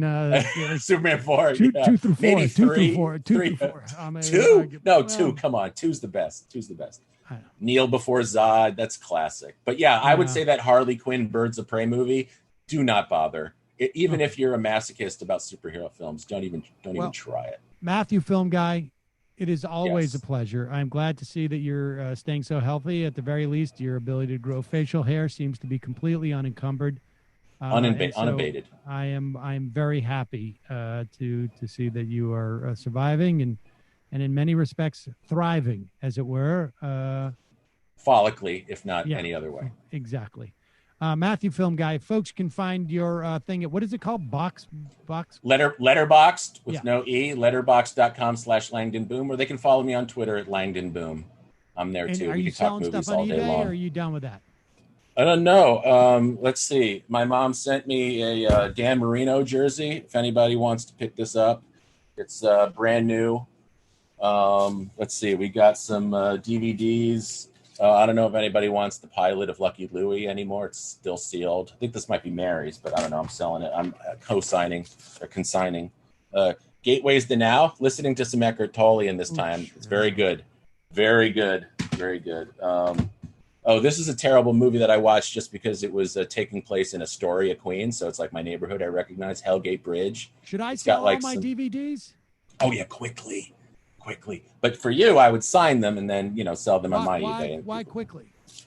Well, because there's just the market is dropping out on them, basically. Well, some people are collectors, like the Criterion people. They keep them in a shrine and they really adore their physical media. But to me, physical media is, you should make a copy of your downloads and save them on a hard drive so you can't be at the mercy of the streaming companies if you can. But how do you do that?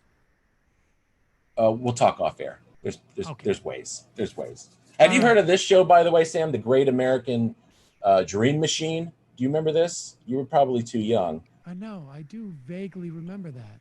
I just got this. I haven't actually watched it yet, and I'll probably sell it once I watch it. But it's got some early Albert Brooks shorts on it. It's got people like Henry Winkler and Chevy Chase. It's like a mix between the Kentucky Fried Movie people and early Saturday Night Live. It was on PBS. So I just found out that this was on DVD, so I'm excited to watch this. But soon to be available on my eBay. All right. Well, there you go. Matthew, film guy. As always, a pleasure. Thank you. Same here, Sam. Take care. All right. Bye-bye. All right, folks. We're going to head into the fun. You can leave now, Matthew. Okay, there you go. Folks, we're going to head into the fun half. Just a just a reminder, it is your support that makes this show possible. You can become a member by going to jointhemajorityreport.com. When you do, you support this program, and you get extra content, and you get the free show free of ads. Also, the AM Quickie. Check it out, folks. A lot of people are saying a lot of things about it. And over the next 8 weeks, it's going to be very technically good. Also, on top of that, we've got merch, shop.majorityreportradio.com. I think we're going to have the I'm losing it, bro. T-shirts maybe a couple more days. And then we're going to stop the pre-orders. So if you want to get the I'm losing it, bro. all proceeds go to skidrow.org. And of course, our masks go to the Northwest Immigration Rights Project. I think that's the first time I've ever said it correctly. But all of our proceeds go to that for the mask. All the proceeds for the I'm Losing It, Bro go to skidrow.org. Check out those, and you can buy the hats or you can buy the mugs. And I think we're putting up the pencils too, right, Brendan? Once we do you give official approval on that? Sure. I think you said no to one of them. I said no to one thing. I can't remember what it was. Like I don't like the logo masks. I don't like that. But I like the mask that we have, and that's sufficient. I think that sends the message. I don't want to put our logo on the mask. I think that's a little bit. Well, maybe down the road. I don't know. We'll see. Folks, also justcoffee.coop, fair trade coffee, tea, or chocolate. Use the coupon code majority, get 10% off of that. Don't forget TMBS this week, the Michael Brooks Show. Matt, who was on the Michael Brooks Show this week? Media historian Robert McChesney. We had him on, and actually I can pair that in with the Literary Hangover plug, because on Twitch I listened to one of Robert McChesney's books while I played Death. The one about I forget the name of it, but it's about the sort of corporate structure of media in the 20s with like RCA and how that set us up for our corporate. Remember that. Yeah, it's from like 1993. Really good one. Also, don't forget Nomiki's show. You can find it at patreon.com, The Nomiki Show, or youtube.com, The Nomiki Show. And the Antifada. Jamie's going to be on the this afternoon after this show. She's going to be doing a live stream on the Socialist Conference. So check that out, for gosh sakes. And, of course, plenty of content on the Antifada. Here we go. Donald Trump teased it. The Trump administration is likely to issue an executive order today seeking to ban undocumented immigrants from being counted in the census. Now, this is just an attempt to confuse things, because the census is quite clear. And I should say the Constitution is quite clear on what the census is to do. It is to count every individual present in the country. Not citizen, not immigrant with papers, not immigrants without papers. Every individual in the country at the time of the census is to be counted. This is a constitutional requirement. So they can issue this executive order. It is really just a political way of creating some type of fight. The Supreme Court should reject it, it seems to me. But we shall see. All right, quick break. 646-257-3920. We have Jamie if we want to. Here's Jamie. Yeah, bring her on. Yeah, she'll be right here. One second. I think Jamie there. Oh, she might not be there. Yeah, I'm here. Oh, there you go. Can you hear me? Yep, we can. Excellent. So Jamie, I pitched the Socialist Conference this afternoon that you're going to be on. What else you got on the Antifada? Well, This week, we released an epic 2-part History as a Weapon with Sean KB, Matt Chrisman, and our staff ufologist, AM Gitlitz. He has many names. I think that's the version he's using right now. They talk about conspiracy theories, the deep state, the parapolitical, and all kinds of great stuff. And I'm sure it has at least one amazing history rant from Matt in there. So check that out, patreon.com/theantifada. Also, I should say the title of my socialism panel, which I'm getting psyched to do again, is Socialist Organizing and the Capitalist State. I will be on this panel with Eric Blanc, a fellow member of DSA, and it is at 7 p.m. Eastern, and I'll put a link to it in the blog post. All right, quick break, fun half.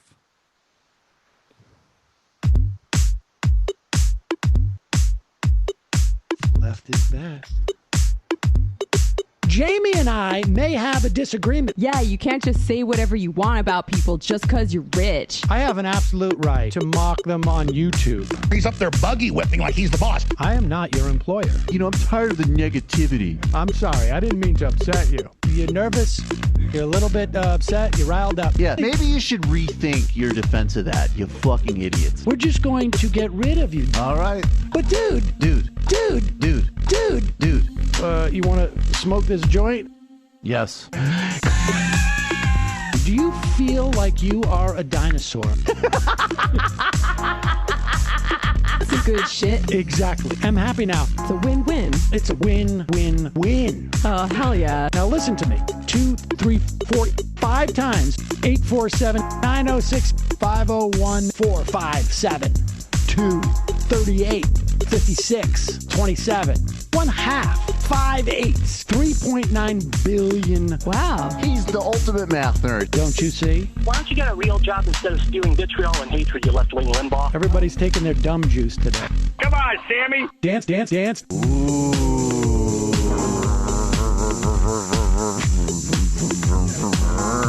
Rand Paul. I had my first post-coital scene with a woman. I'm hoping to add more moves to my repertoire. All I have is the dip and the swirl. Fine, we can double dip. Yes, this is a perfect moment. No. Wait, what? You make under $1 million a year. You're scum. You're nothing. Excuse me? Fuck you, you fucking liberal elite. I think you belong in jail. Thank you for saying that, Sam. You're a horrible, despicable person. All right, gonna take a quick break. I want to take a moment to talk to some of the libertarians out there. Take whatever vehicle you want to drive to the library. What you're talking about is jibber jabber. Classic. I'm feeling more chill already. Good. Donald Trump can kiss all of our asses. Hey, Sam. Hey, Andy. You guys ready to do some evil? Hitler was such an idiot. That guy might be a Nazi. Agree. No. Death to America. You. Yes. Wow. Wow, that's weird. No way! Unbelievable. This guy's got a really good hook. Throw our hands up. Ooh. Wow. But Sam, I gotta get off. No worries. Let's.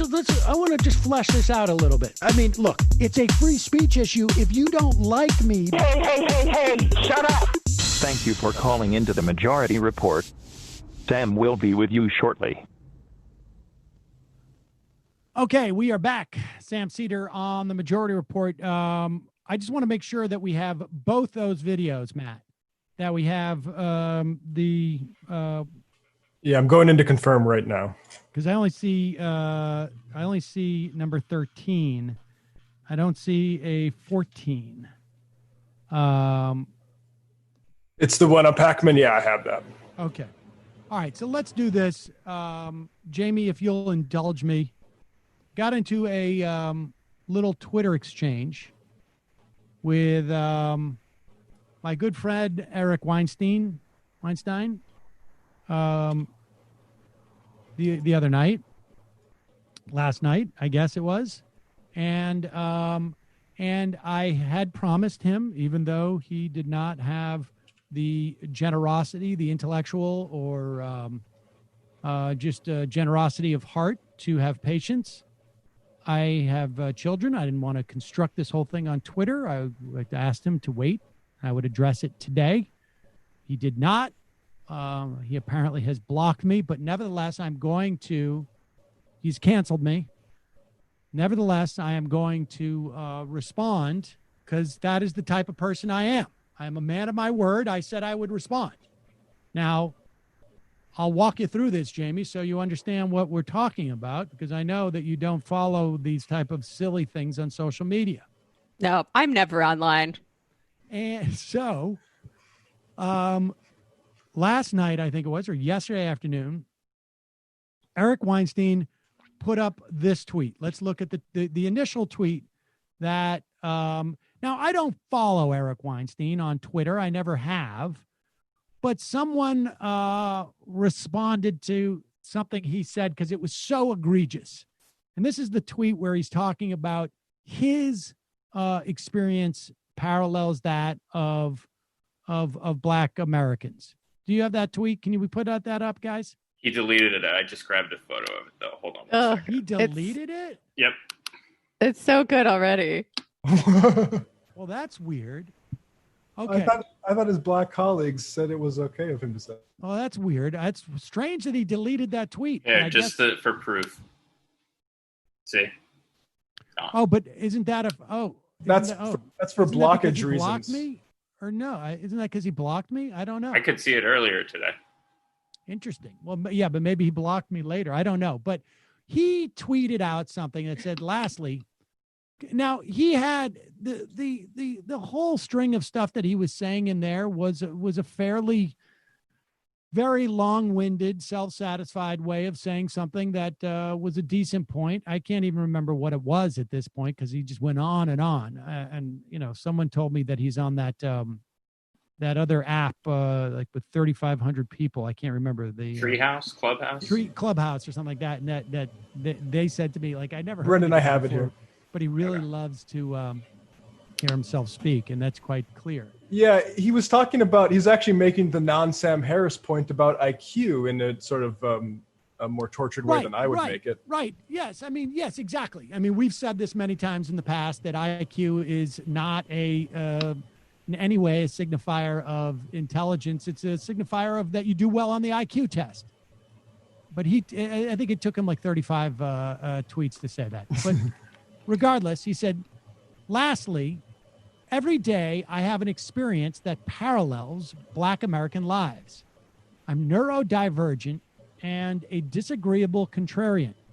So I have an army of people telling me from the moment I get up until I go to sleep that I'm various things I'm absolutely not, with no way to correct them. Now, there's so much wrong with this that is secondary to the most egregious part of this, right? Like, he, of course, has a way of correcting them.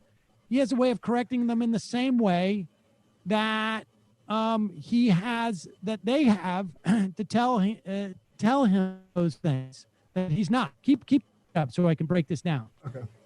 But being a disagreeable contrarian is not a protected class. Sorry. Neither is being neurodivergent, but nevertheless, and there's a reason for that, because even though you're neurodivergent and a disagreeable contrarian, you don't have to be on Twitter. You can say, you know what?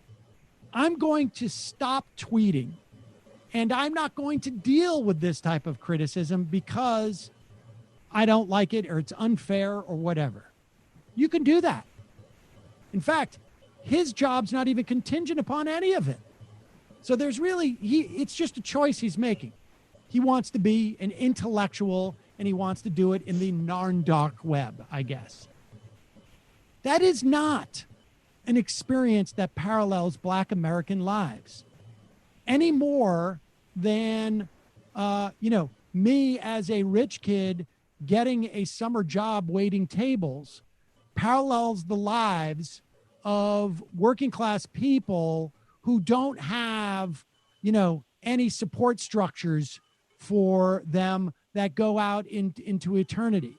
There is no parallel to the idea of like, you know what? I'm a black person. I'm a black American. I'm going to decide not to engage in our society in the way that one could decide to like not engage in Twitter. It's just a bad take. And so I responded with this tweet, which says, do we have it? Yeah, give me 1 second here. And I start, let's just ignore the way I initiate the tweet for a moment, because that is actually the subject of my beef with Eric, because he made it the subject of the beef. And so I said, Eric, I know you think I am, quote, a psychopathic troll, end quote, but either, asterisk, parallel doesn't mean what you think it does, or you need to delete your account quickly. And then I put down there with the asterisk, could be both, happy to discuss. Now, solid post. What is Eric's response? Is it to address the substance of what I said? That, wait a second, I do have a parallel experience to black people? Or is it that you don't understand what black Americans' lives are like and what it's like to be neurodivergent? Or, I mean, does he address any of that? Sadly, no. He focuses on, I would be happy to come on your show specifically. Make it specific. To apologize in front of your audience for every instance in which I've used the carefully quoted epithet psychopathic troll you ascribed to me. I don't believe I've ever even thought it. If not, you owe me a public apology. And then he goes on to say, you see, Sam, I've thought you were a smart guy with his political heart in the right place. My issue with you until just now has always been your use of ridicule as a crutch. That's a technical difference.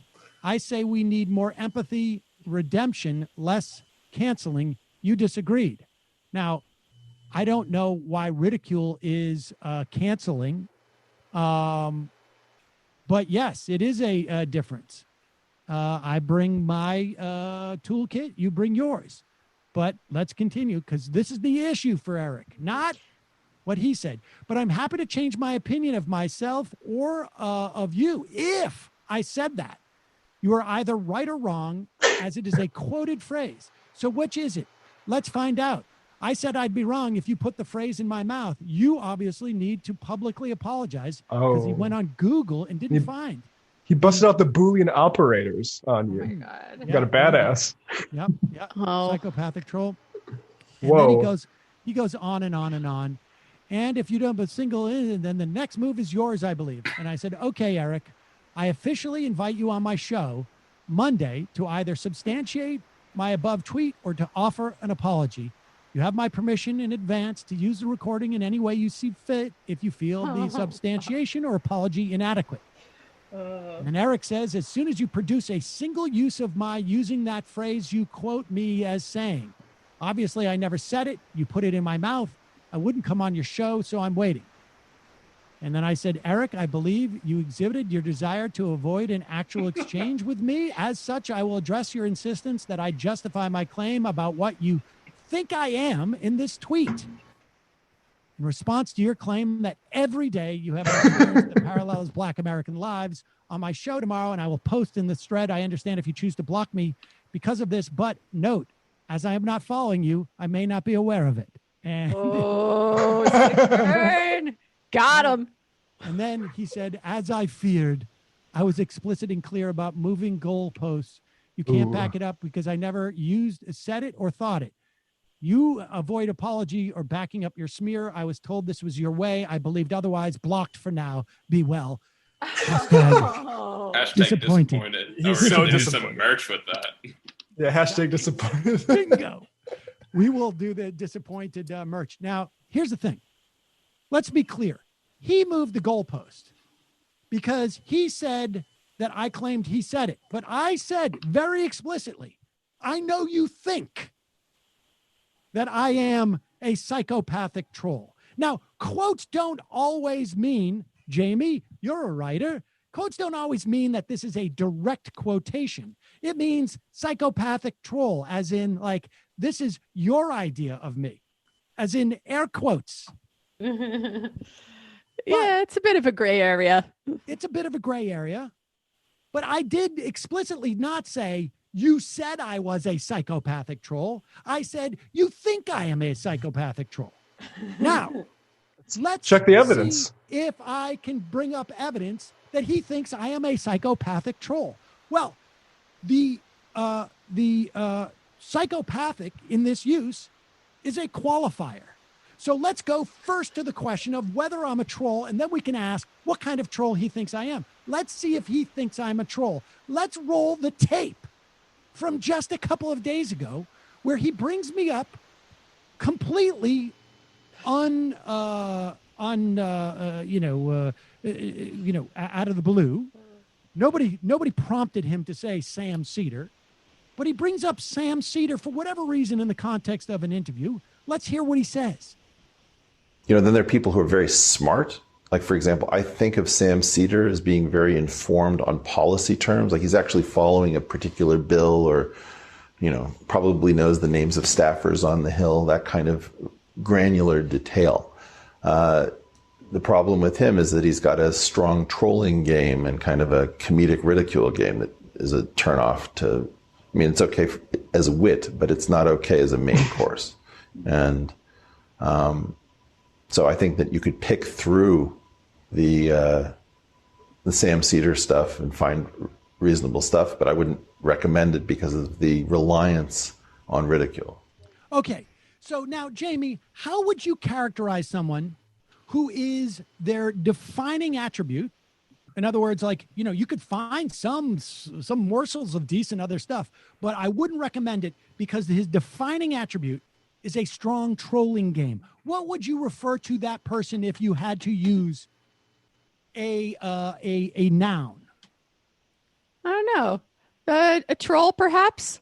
Maybe I'm too online. A troll. I don't know what else you could say it. You wouldn't refer to me as a strong guy. Because the issue is the defining characteristic as far as Eric is concerned with me is that I have a strong trolling game. Well, what is a troll? A troll is someone who trolls, who has a trolling game. And so I believe that I have made the case that he thinks I'm a troll for all intents and purposes. Yes, there's other things, there's spices, but the main course of me is that I am a troll. That's what I would take from that if I was a Portal viewer.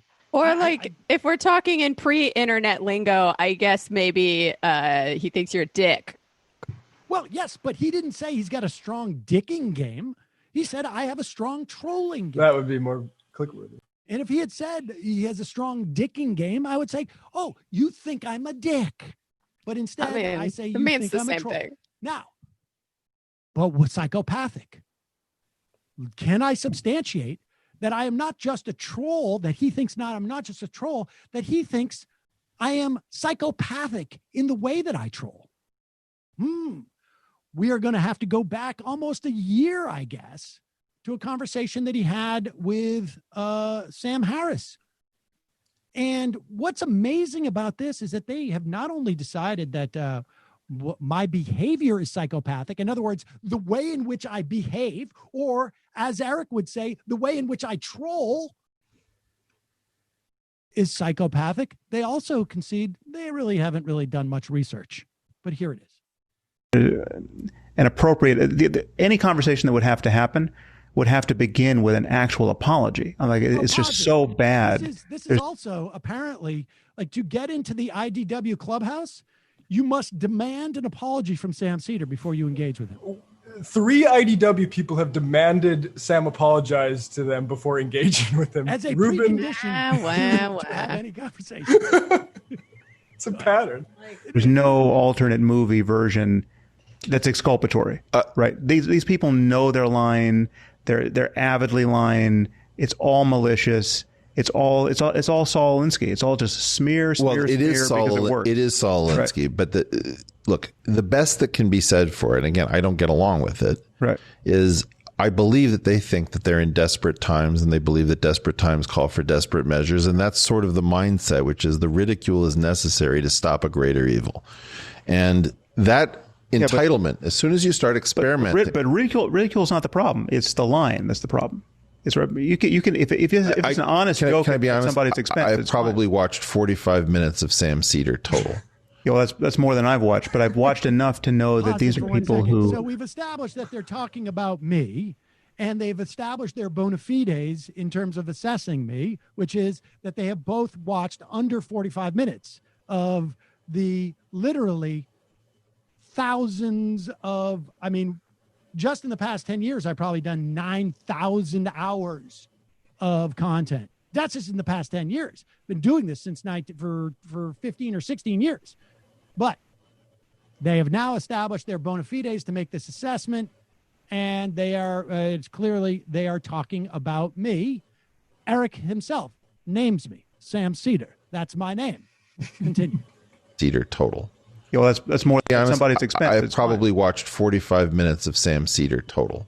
Yeah, well, that's more than I've watched, but I've watched enough to know that these are people who, when they're trafficking in audio of my podcast that's been edited to show the opposite of what I was saying, and they get 1,000 blistering comments telling them about this, they keep the audio up, or they don't. Well, they never correct an error. I agree, but that's what's coming out of it. That's psychopathic behavior. You know, it's like whether or not they're psychopaths, they're acting like. All right, but then we've got a giant chunk of our world, and a lot of the sense making. All right, so that's all we need.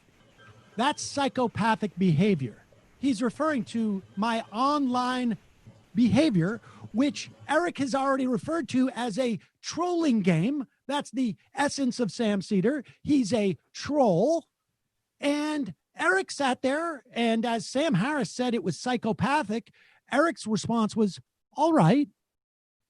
And then went on to talk about the context in which his psychopathic behavior happens. Now, it is possible that what Eric meant to say was, no, Sam, I disagree. It's absurd that you could refer to someone as their behavior as being psychopathic when you have already conceded that you've listened to less than 45 minutes of whatever they had to say.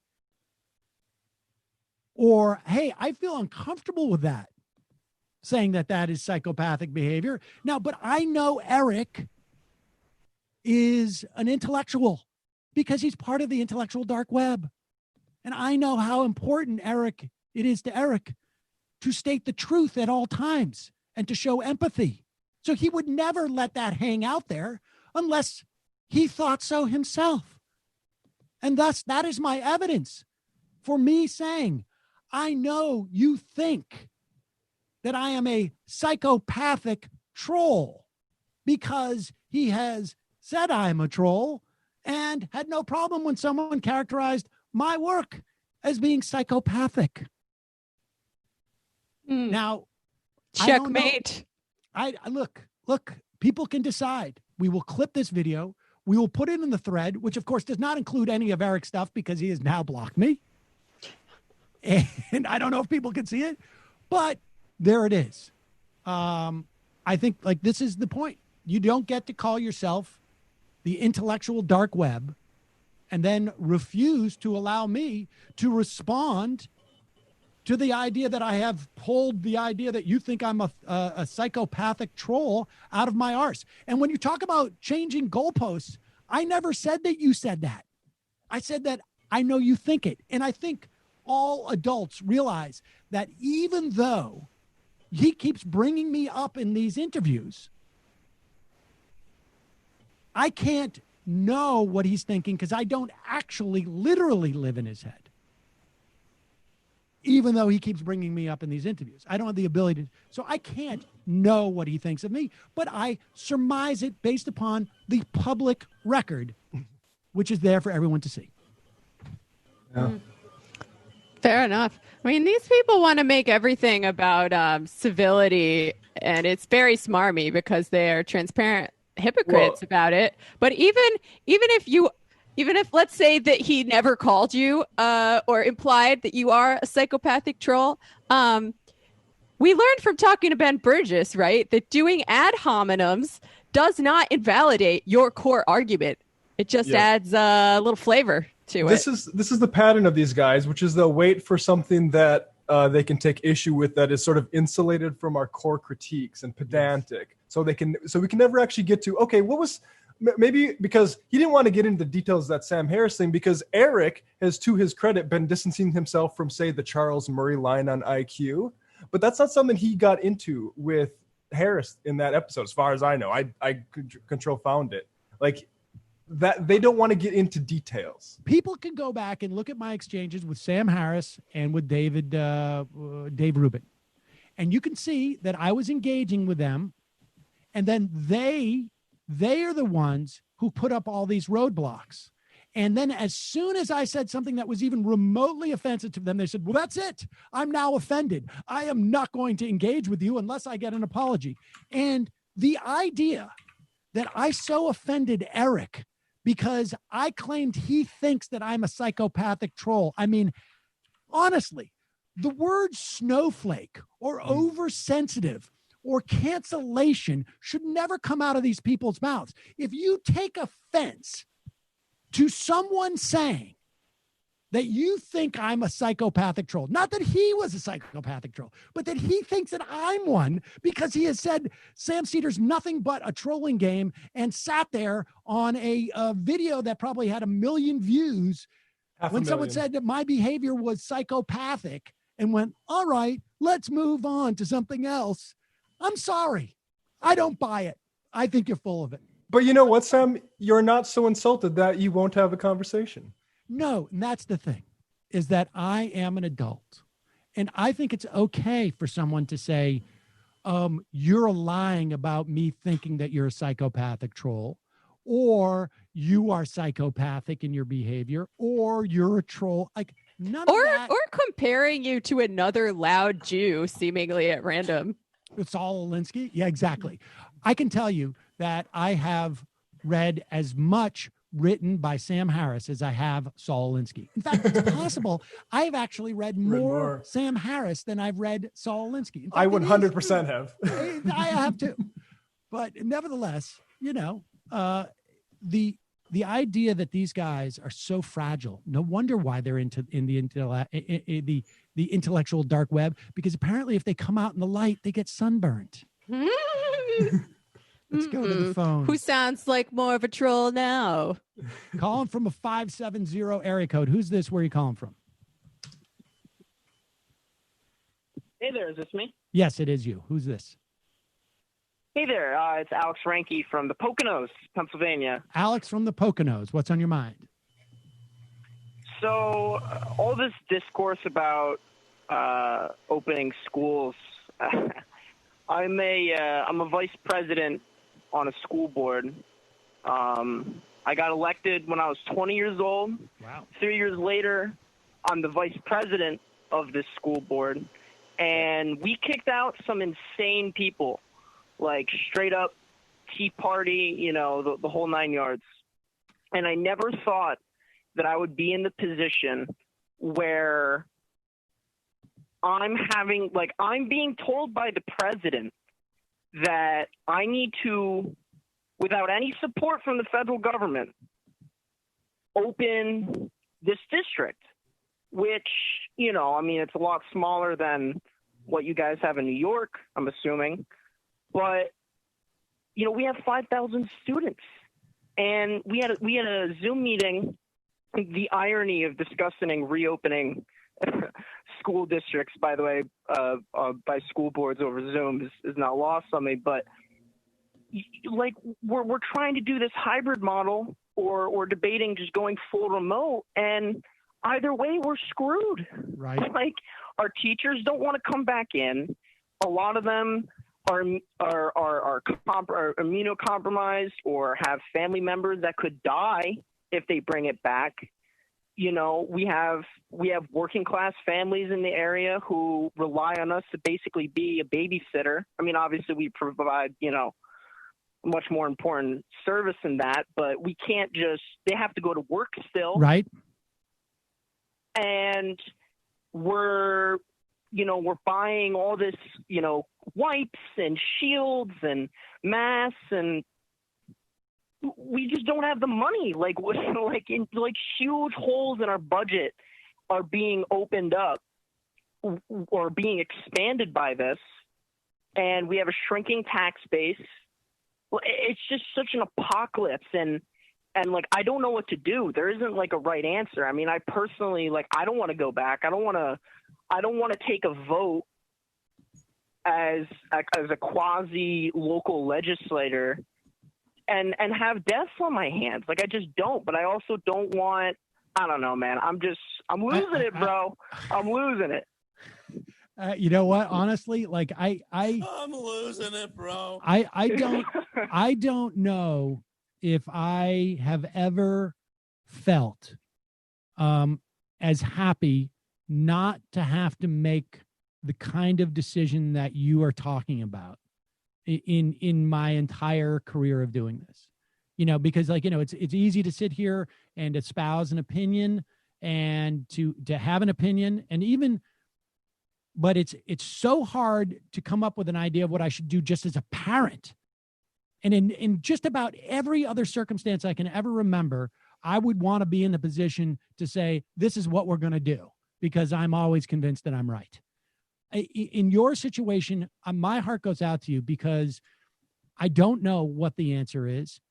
And what I do know, the only thing I do know is that the federal government has deprived states and municipalities and counties of any resources that could mitigate the difficulty of this of this decision. I mean, you know, the only thing that I can say is that it appears to me, you know, that the primary question is elementary school kids, because I believe that is where the greatest, where the least risk and the highest rewards exists, is amongst the elementary school kids. They're the ones who have the least amount of opportunity to take care of themselves at home.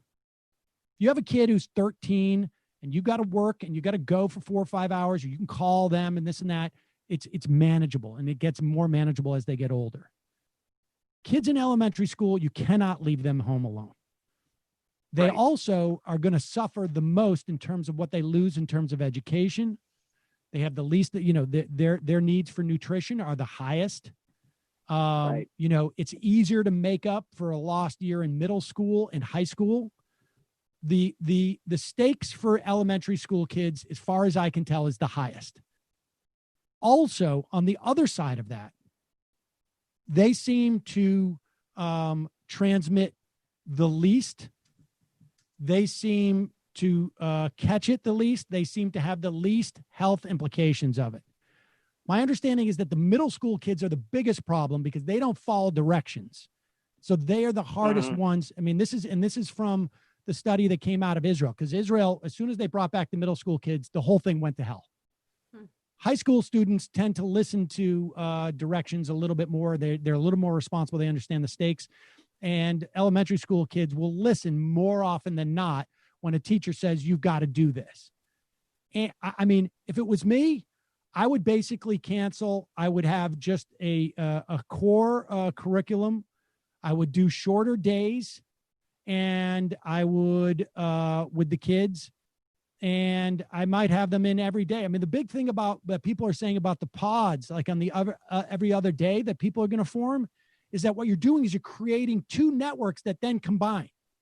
So you're actually like doubling the chances of people catching it, because you're putting them into two separate pods and then you're combining those pods. You know, but I don't know that there's a good answer. You know, Sam, I've just been so mad for so long with everything going on, and I woke up on Sunday and watched Betsy DeVos on Tapper's show go in front of the country and just spit nonsense. She didn't even spit nonsense. She just didn't answer any questions. There is no plan. It's just punting it down to the states, who then punt it down to us.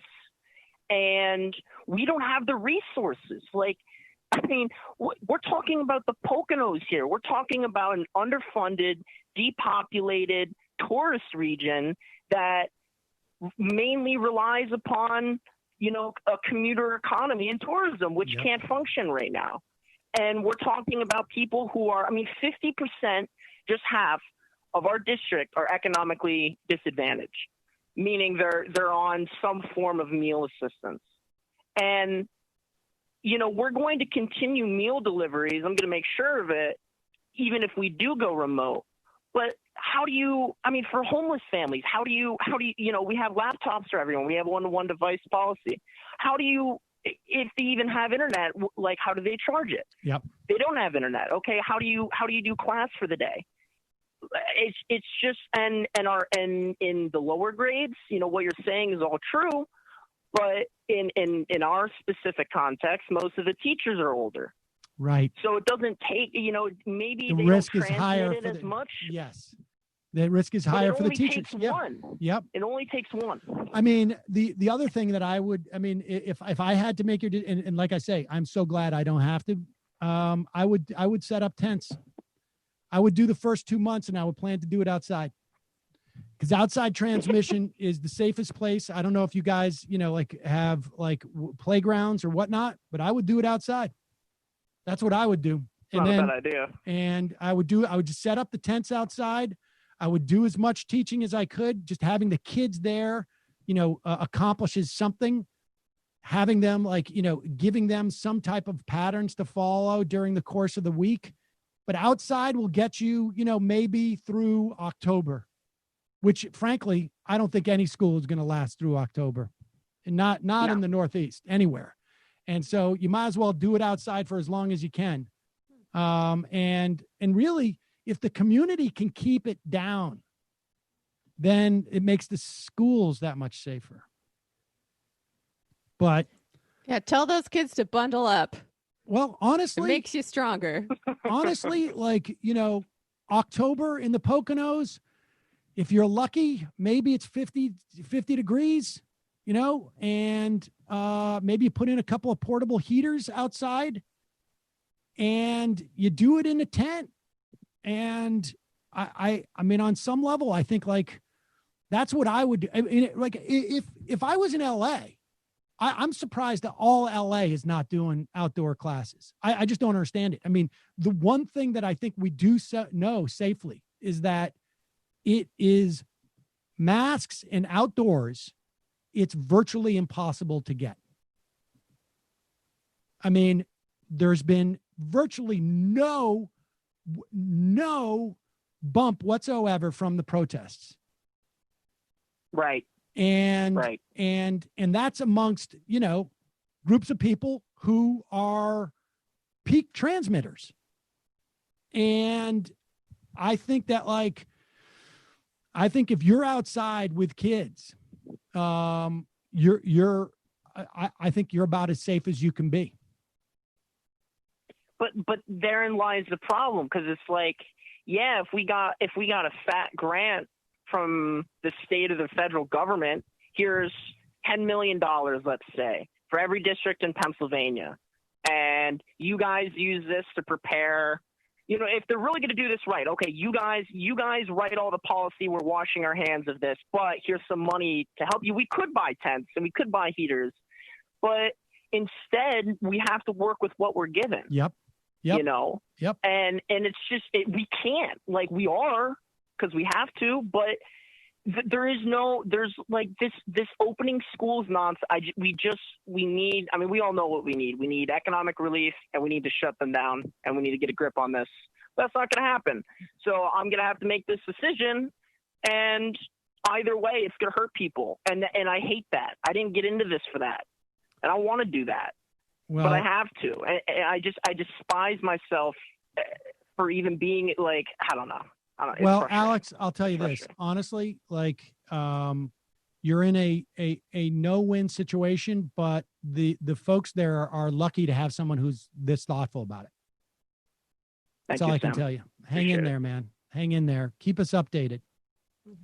Will do. All right. Have a good one. You too. I mean, yeah. Can you imagine? Can you imagine having that kind of responsibility where it is irrational for you to assume that your decision is not going to cost a life or two or 10. Or the flip side is your decision is not going to cost like tens, hundreds of kids, maybe more, problems at home, problems for their lives down the road. And there's nothing he can do about it. There's nothing he can do about it because he's not being given. Our society has broken down. The whole point of our having a society has broken down. It is completely broken down. And it is because the federal government is not stepping in to protect the future and the lives of these people in the most egregious black and white binary situation. You know, there's no room here for argument about like, well, we're going to make the hammock, we're going to make the safety net a hammock or any of that bullshit, which I happen to think is bullshit. But there's not even that. There's like not even that. There's not even that excuse. It's just we're going to pretend this doesn't exist. It's insanity. I keep saying this over and over again, but it's insanity. It really shows the weak points in the system and just how fragile it is. Yeah. The system, though, could fix this, right? I mean, the system can deliver armed militia to Portland for graffiti. The system, the system is capable of delivering what they need. The problem is the people who control the apparatus are preventing it from getting there. That's the problem here. In this instance, this is what I'm saying. In this instance, it is not a systemic problem. It is there was a tweet that I think that Josh Marshall said, like, it feels like we're being occupied by some type of occupying force that is purposely trying to kill the host. And that's what's going on here. Like there's an easy system to do this. It is, we're going to send $1 trillion to states and municipalities, or this this could be done. It's just that the human beings who are in control of the system don't want to let it flow. That's it. Period. I mean, look around the world, basically. Yeah. I mean, it's a combination of systemic problems and contingencies specific to our government, I think. I mean, the fact that kids don't have food outside of school is a systemic problem. Totally agree. If we had a bunch of different systems in place, nobody would have to pull the lever, right? I mean, a lot of the stuff would be automatic. There would be support for people to stay at home. There would be support for people to take care of their kids. There would be support for, there wouldn't be kids who don't have food or don't have homes. I mean, the stakes are much worse because of our systemic failures. But the ability to address this in this moment in the way that would at least mitigate that is just simply an ideological one. That's just a choice. It's like literally like, I'm not going to pull this lever. That's it. The lever's there. It wouldn't be as effective as and as efficient and as humane as having a different system, without a doubt, right? Like, we could have Medicare for all. We could have had that 5 years ago, and then we wouldn't have stories of 5.5 million people losing their insurance, and on top of the other, 25 million who don't have it. And but we could just say we're going to put those 5.5 million people on Medicare, and it would at least mitigate what's going on. Like, we have the tools to mitigate this disaster, as opposed to sort of like the slow moving disaster, which is more systemic. But there's just beyond no will to address it. Yeah.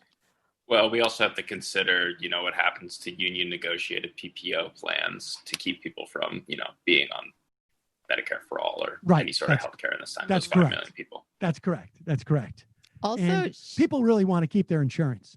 So shout out to middle schoolers for not doing anything people tell them to. I think that's pretty cool. yes, I mean, I know that faced with the decision about sending my kids to school, I would be much more inclined. I don't think that at this juncture I would send my kid to high school. She goes to school with 4,000 other kids, literally in the school, 4,200. I don't think it's going to be safe for the teachers or for the students. My son in elementary school, and I think she will lose out. There's no doubt, but she can recover from it. A lot of kids in high school check out for a period of time. I did that. And you can rebound in some fashion. Elementary school, I think the stakes are just higher in terms of their education. They're higher, broadly speaking, to the welfare of the children, and the chances of them transmitting is lower. Now, with all that said, teachers have to be protected. And if it was up to me, I'd put the teacher tape across the classroom. I would put windows open. I would put infrared. I mean, that's the thing. Is that like I've contemplated like how we can get back into the office, and you could take ultraviolet light, and we could set up a couple of like of ultraviolet light units. It'll be expensive, but certainly doable, and we could create zones around us. You know, and we could also put up plastic barriers. It would cost, whatever, but it's doable. If you don't provide that money for the schools, they cannot use the limited amount of solutions that exist and to really protect teachers in many respects. The idea of like kids going to school, having caught it from their parents and giving it to other kids, I think is not a huge threat. I think a lot of these kids, you can get them to wear masks. If you get 60, 70% compliance, you're cutting down the odds of transmission even more. And I think it's doable. And you could put in a couple of those ultraviolet things. You could hold classes outside for a couple of months, all of which, just like keeps the, if you get 2 months or 4 months out of the year, as opposed to 9 months, it's better than 0 months where they're in class. Maybe they could move school to the time when it's warmer out. That's the other thing. Why wouldn't kids be put in school now in the Northeast? Why didn't you start them out? Like, there's been no, and part of it is just because like, there's no resources to do any of this. Like, you can't say to people like, hey, incidentally, we want you to stay over the summer to plan this out. Who's paying me? I've got to do this. Like, you need resources to bring other people on. None of it's been given. None of it's even contemplated.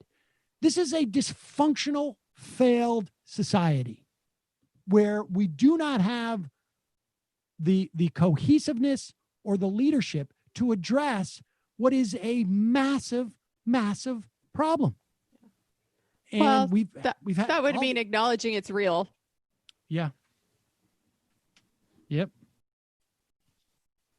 It's freaking nuts. This is interesting.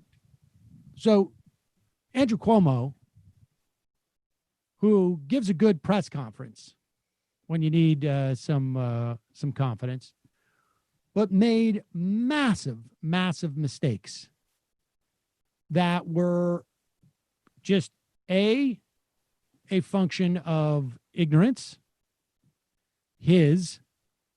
probably not the epidemiologist, B, a function of systemic problems that were also a function of what he did. He closed a tremendous amount of public hospitals in this state for years leading up to this. Reduced capacity. You go and look at where people have died. People have written articles about this. You can find this.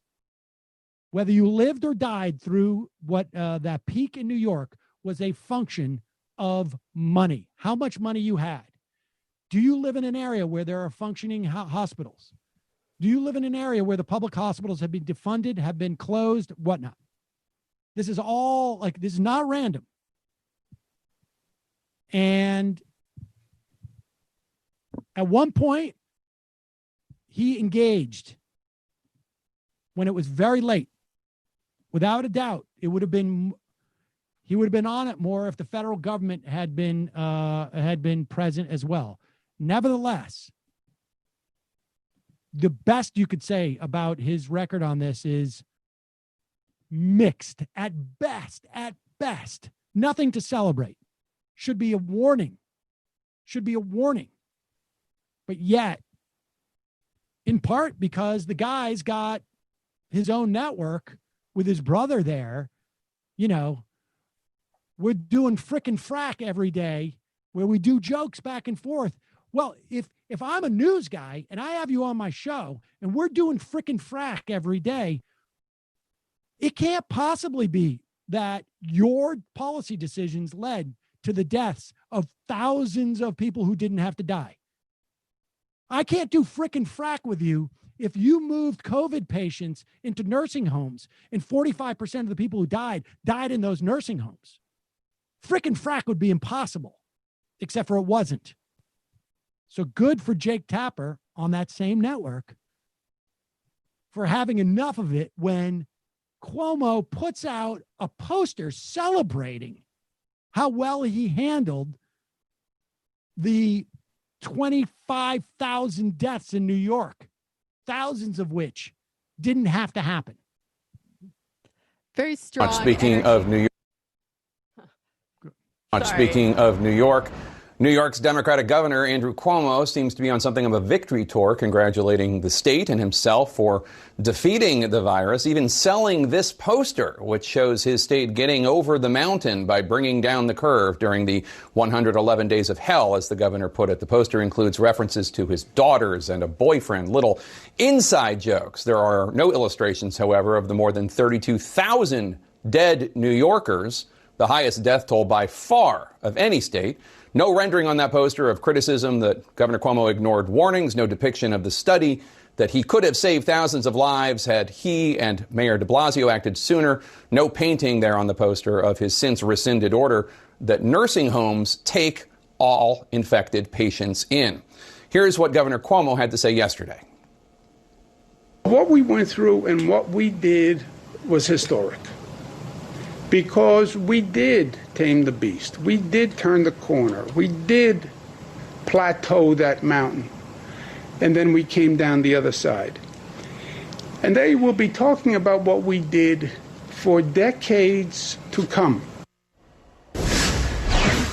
Here to discuss this and more is CNN Chief Medical Correspondent Dr. Sanjay Gupta. And Sanjay, look, I know a lot of New Yorkers are happy that the infection numbers are down. And, you know, we all hope that they stay down. But let's be clear, this is revisionism. And a lot of the crowing and Governor Cuomo going on late night is offending a lot of New Yorkers, given the fact that this is the highest death toll of any state, more than 32,000 dead. The next closest is New Jersey with 17,000. Are people going to be talking about what Governor Cuomo did for decades to come in the way he hopes? Unfortunately, I don't think so, Jake. I mean, I think we're very early days in this. You know, we're looking at the first few pages of the history books, and I think there's a lot more to be written. I'm a little surprised by that poster, I got to tell you, because, you know, I think if anything, that's what this virus has taught us, is that we need to have a significant amount of humility. This virus surprises us over and over again. Gupta's changing the subject, which is accurate. A little bit early to be putting out the poster saying we defeated this when we don't even know if the kids are going back to school yet. Maybe a little bit early to be crowing about that.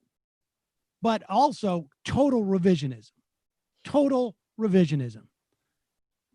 And I'm trying to be generous in saying, like, there were a lot of things that a state government is not prepared to do with the federal government. But the fact of the matter is he messed up. And it cost thousands of lives. And that's just the reality of it. Yep. I was just going to say, it might as well be a poster of that SpongeBob meme where they're like, we did it, Patrick. We saved the city. And Bikini Bottom is just in flames behind them. I'm not familiar with it, but I will take your word. It sounds like it. It's the most important meme of our time. Well, there's only one place for you, Sam, in this poster, and that's the Sea of Division. Oh, I'm in the Sea of Division. Jesus, we should go through that poster. That's nuts.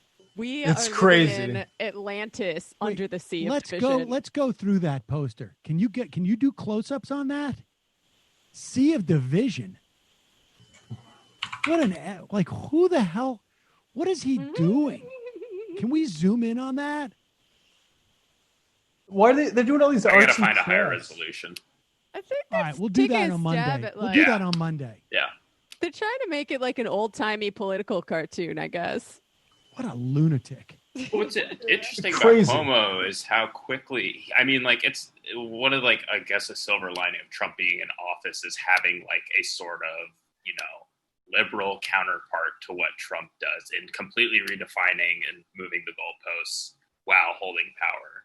And I think Cuomo does a very effective job of like showing that, demonstrating that. So do we remember when Michael Flynn said the Pledge of Allegiance, and at the end of it, he said, what was he say? Like, as one goes, so I know so says we all was Battlestar Galactica, but what did he say at the end of it? At the end of the Pledge of the Allegiance? Where we go one, we go all. Yeah, where we go one, we go all. And we showed all the pictures. That's a QAnon salutation. It is not at the end of the Pledge of the Allegiance. It has never been. I've never heard that. Nobody's ever seen it before. He went on. He did the whole thing with his family on the 4th of July, raising the right hand, Pledge of Allegiance, ends it with a QAnon, so say we all type of thing. And that's it. Here's Seb Gorka on his radio show, recently appointed to, what is Seb Gorka was recently appointed to something. I can't even remember what it was now. He's highly decorated. A commissioned officer of the U.S. government. Here he is denying what everybody heard. Let's go to Lisa in Denver, line 4. Welcome, Lisa. Line 4. Hi, Doctor. I like listening to you, and I saw you on TV before, and I trust your opinion. I wanted to ask you about this Michael Flynn. He took an oath, supposedly, to this QAnon that is supposed to be working with Trump to dismantle these global-wide devil-worshipping pedophile networks. And he did this with his family on the 4th of July in a video. And I was just wondering what your opinion is on it. Lisa, please stop. It's all garbage. Mike Flynn didn't take a vote to anything, okay? QAnon is a scam. It's a cult. Please, Lisa, don't believe the garbage. Will you do that for me?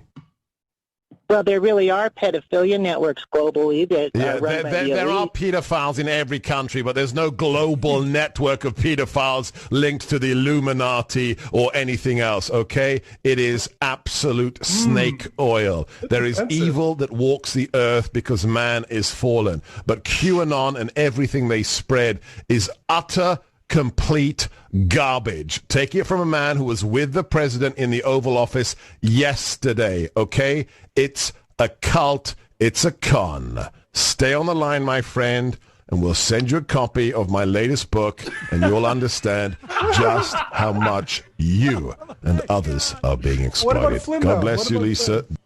Right. That's great. Okay, so credit to Seb Gorka for saying that this is a con. But she knew that. But what about the top national security official in the Trump administration when it started, the guy that the DOJ is now trying to get off the hook, taking an oath? He did take an oath, Lisa. Do we have that clip? Let's play the end of that clip. He took the oath. We saw it. Everybody saw it. Millions of people. I don't know. Millions of people watched it. At least tens of thousands, I would imagine. He's just pissed because QAnon got mad at him. At one point, he used to play along with that stuff. Yeah. But they basically threw him overboard. I was with the president yesterday. He's completely insane, incidentally. So am I. Man walks because he's fallen. Meanwhile, he's got a whole shelf of like, I don't know, like Star Wars figurines and like what a lunatic this guy is. But he's denying the reality that, like, I'm sorry, your president, Mr. Gorka, Dr. Gorka, your president is protecting this guy who's going out and do we have the oath? Yep.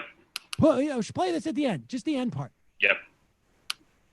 And that I will well and faithfully discharge the duties of the office on which I am about to enter. of the office of which I am about to enter. So help me God. So help me God. Where we go one, we go all. Where we go one, we go all. God bless America. God bless America. It's not the Pledge of the Allegiance. It's the oath you take when you're taking federal office.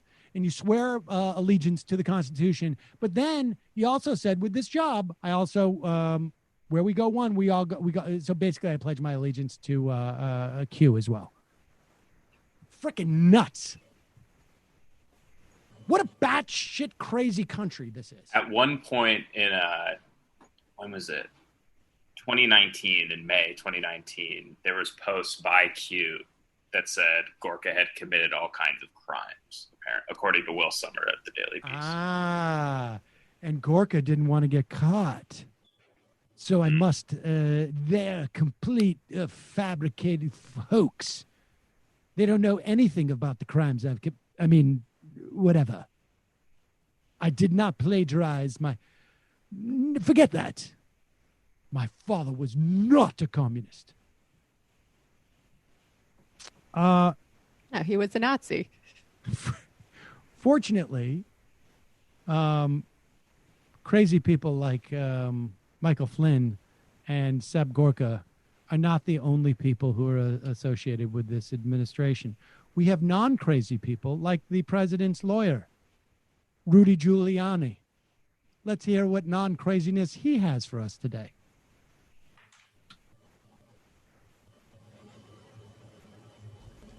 This is planned. This is planned by Black Lives Matter. It's funded by Soros to the tune of $30 or $40 million. And the plan is to change your government, to take it away from you, to take away from you a government based on free enterprise, to take away from you your Second Amendment right to bear arms, to take away from you really your right to have a religion. Soros is a notorious atheist, proclaims the fact that he's an atheist. So are Marxists, by the way. It's one of the cores of Marxism is atheism. And one of the cores of Marxism is no private property. They want your property. They want the government to control it. But they do want one preferred class, and that's the people who are they're going to get like a lifetime salary. And that's going to be black people will get that. And they'll also get to choose property that they want, and that's the reparations for slavery. Except it'll include black people that came from the Caribbean, and it's going to get paid by white people who never had anything to do with slavery, ever. I mean, for example, my family came to America the latter part of the 19th century, the beginning of the 20th, after the Civil War, and they came when Italians were the second largest group of people being lynched in America, right behind blacks.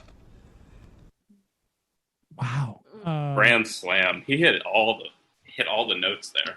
That show, wow. Whoever's producing that show doing a knock-up job. So let me get this straight. Jamie, Blake Neff got a new writing job. Yeah, exactly. Were you aware, Jamie, this is the way it was going to work? Soros funding, who better to fund the expropriation of private property than a billionaire? So he's going to fund that. And I mean, he's only putting 20 to 30 million up for it. I mean, it seems like another billionaire could counter that, but move some money around. But that's true. That's true. Who knew it would only take 20 to 30 million dollars to basically? Bernie can raise that. Yeah, we could do this on GoFundMe, and we're going to take over the entire country with the 30 or 40 million dollars, and then we're going to expropriate everyone's private property give it to black people, of course, but not people from the Caribbean, just original descendants of slaves, I think is what he's trying to say. And they will get Right. that. And then also special cadre of people who, will be like friends of black folk, I guess, will get also the other property. And that's it. And not the eye ties. I mean, he's got our program partially right. I'm not saying anything about Soros. I notice, Jamie, that you've got some new stuff behind you. Where did that come from? Oh, I found it. Oh, you found it. Okay, interesting. Speaking of washed up right wingers, you guys familiar with the show The Masked Singer, where they have somebody sing in? Sarah Palin was one Sounds of like them. a liberal plant project Now, to do you- get people to wear masks. Let's play a little Masked Singer. It'll just be the Zoom singer. See if you can guess who's singing this for us. All right, here it comes. Sometimes in our lives, we all have pain. Got it. We Bill all O'Reilly. have songs. It's Bill O'Reilly. Yeah. What? Yeah. Tomorrow. But if we are wise, we know that there's always tomorrow. It's like Lean racist on Mr. me Rogers. when you're not strong, and I'll be your friend. I'll help you carry on.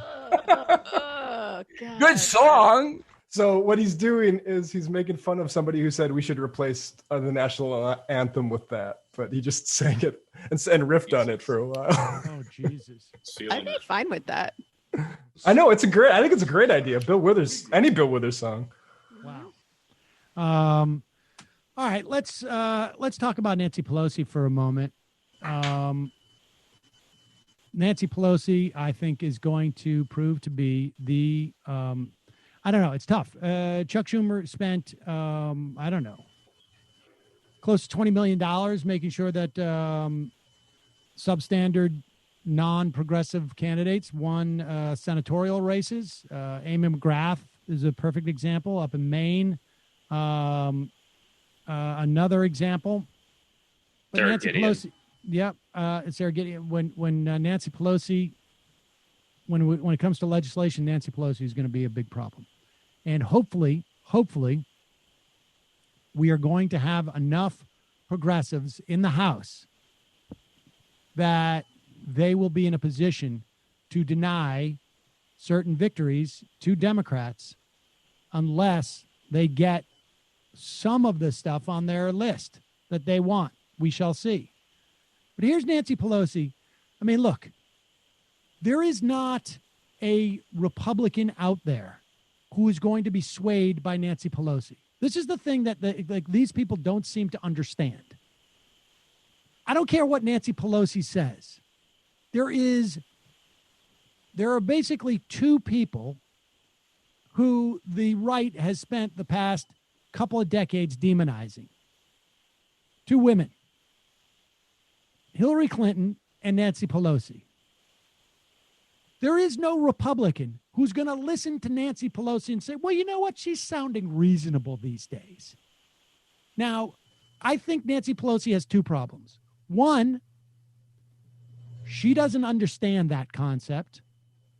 And two, she's not just delivering these messages for those people. So it's both a performative problem and a substantive problem with Nancy Pelosi when she says stuff like this. Because we are Americans, we're going to beat this, but we have to beat it scientifically. And in order to do that, you have to believe in science and you have to believe in governance. Now, our friend who asked the question about how they're going to lift up everybody out of poverty by taking away regulations probably would not like me to hear me say that they don't believe in governance. If you don't believe in governance and you don't believe in science, you don't want to do anything and you don't have to because you don't have the data that you accept. So we're in a very critical place. I yearn for other Republican presidents. While we may have disagreed on many points, at least we had a shared commitment to the governance of our country. Richard Nixon signed the NEPA legislation. So in any case, I said yesterday, we're at another critical point. The problem here with this, and it is true, that Richard Nixon did sign legislation to create the EPA. And that happened, ladies and gentlemen, 50 years ago. 50 years ago. We've had, since Richard Nixon, a president who explicitly said government is the problem. His name was Ronald Reagan. He served for 2 terms. He had a vice president who served for a term after that. Government is the problem. He said it explicitly. George W. Bush followed the exact same game plan. They destroyed the EPA. They destroyed the FDA. They tried to privatize everything they could. The idea that Nancy Pelosi is citing Richard Nixon, and like, who is this for? What is the value? There is not a single Republican who will pull a lever for Joe Biden because Nancy Pelosi comes out and says that Republican presidents have been reasonable. And I will tell you this, the damage it does is it makes it impossible for people who lean towards Democrats to understand that the problem is not just Donald Trump, but it is Mitch McConnell. And it's not just Mitch McConnell. It is every person in his caucus. And it's not just every person, Republican in the Senate. It's every person Republican in the White House. It's every Republican in the House. It is the Republican Party. It is the only party in the world, major political party in the world, that denies climate change. This attack on science is not a function of Donald Trump. It is the project of the Republican Party and the conservative movement for decades upon decades upon decades. It's indisputable. And the idea that she doesn't know this, either the problem is either the performative or the substantive or both. And I think it's both. I think she has a tin ear for politics, has no idea what decade it is. I'm not saying literally, although maybe, but I'm saying like just doesn't have a sense of what the hell is going on, but also is like fundamentally allergic to basically telling the American public what the problem is. And it's not just Donald Trump. And, you know, to some extent it's the Democratic Party, but part of the reason why it's the Democratic Party is because that's our leadership. It's been Pelosi forever, for that entire time. Well, you know, it's not easy to do political analysis when you've got brain freeze from housing 9 pints of fancy ice cream. It's true. I mean, I thought ice cream juggling on her mind. I thought in 2016 it was a problem for Hillary that the Democrats couldn't like say this is because they tried to do this before he even won, that he's different than these guys. And it's like, if you can't be real about what this party is, then you're going to lose the people paying most attention. Yeah, and to the point to who this is for, I mean, that soundbite basically, you know, once Joe Biden is elected, if and when, just signals to me a new ad for the Lincoln Project Act 2, whatever it is, to rehabilitate Republicans further. Right. Oh, God. Right. Exactly. Well, exactly. I think she's doing the 2016 thing, right? Like they're still making it a battle for the soul of the suburbs. Yeah, I agree. But it's also like she's the worst possible messenger for that in the world. Like, that's the thing, is that I think like there's a substantive problem there too, because I don't think it's just performative. Because like, first of all, no one's ever going to listen to Nancy Pelosi. They're just not going to. So she is the worst person to carry that message. But it's also, I think she believes it. I think she's just completely deluded. And she wants to protect, just like in 2016, the Clinton campaign explicitly wanted to protect Paul Ryan. They wanted to protect Paul Ryan. Schumer wanted to protect Paul Ryan.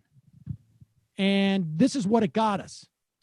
Because Paul Ryan and Mitch McConnell were not held responsible for the candidate that Donald Trump was, a functional party would have driven a wedge between Paul Ryan and Donald Trump. And they would have made Paul Ryan, they would have put Paul Ryan on the spot, and they would have attributed everything that Donald Trump was exhibiting to Paul Ryan, unless Paul Ryan came out and said, I disavow him.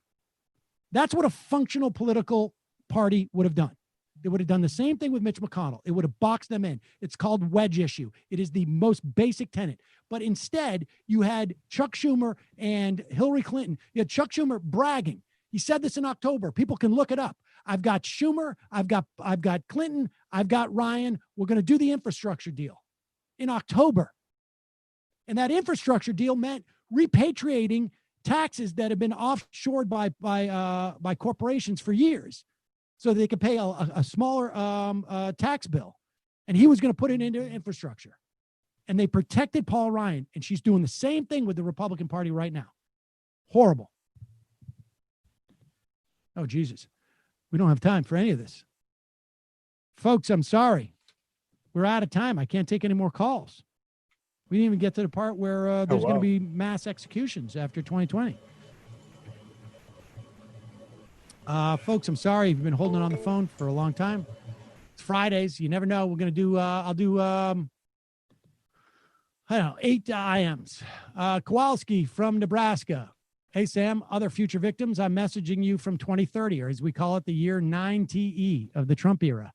Unfortunately, the second half of 2020, when things start to get bad, to sum up main points, the election goes about as well as it could with a narrow Biden victory due to low turnout, which results in Trump instigating a nuclear war to stay in office.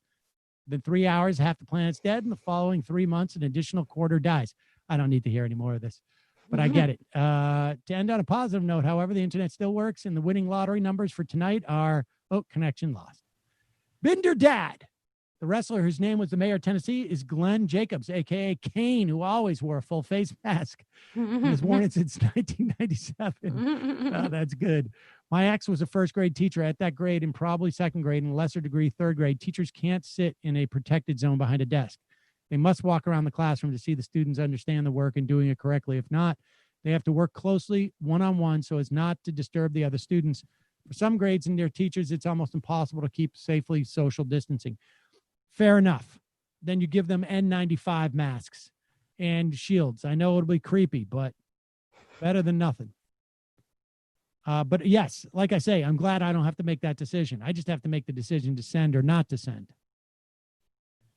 The Deuce Stevens, my country, which is the most populous in my county, most populous in Kansas, already processed more mail-in ballot applications for the August primary than the entire voter turnout for the last 3 primary cycles. Suburban Johnson County is what cost Chris Kobach the governorship in 2018. Bodes well for Dems at all levels, including U.S. Senate candidate Barbara Boilier. I think we may have a big rout. It's possible. We'll find out, though. AOC 2020X.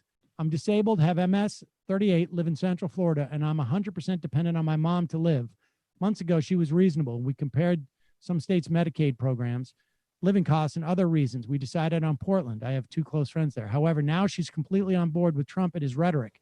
She doesn't watch TV unless it's online, no cable, but she's been hitting Facebook hard, and I believe it's led her to own. She believes every single word they tell her. I'm scared. I'm not sure what to do.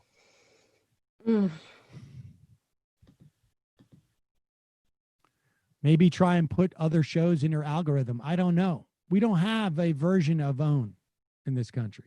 We don't have a left-wing version of that, where all the trappings look like news.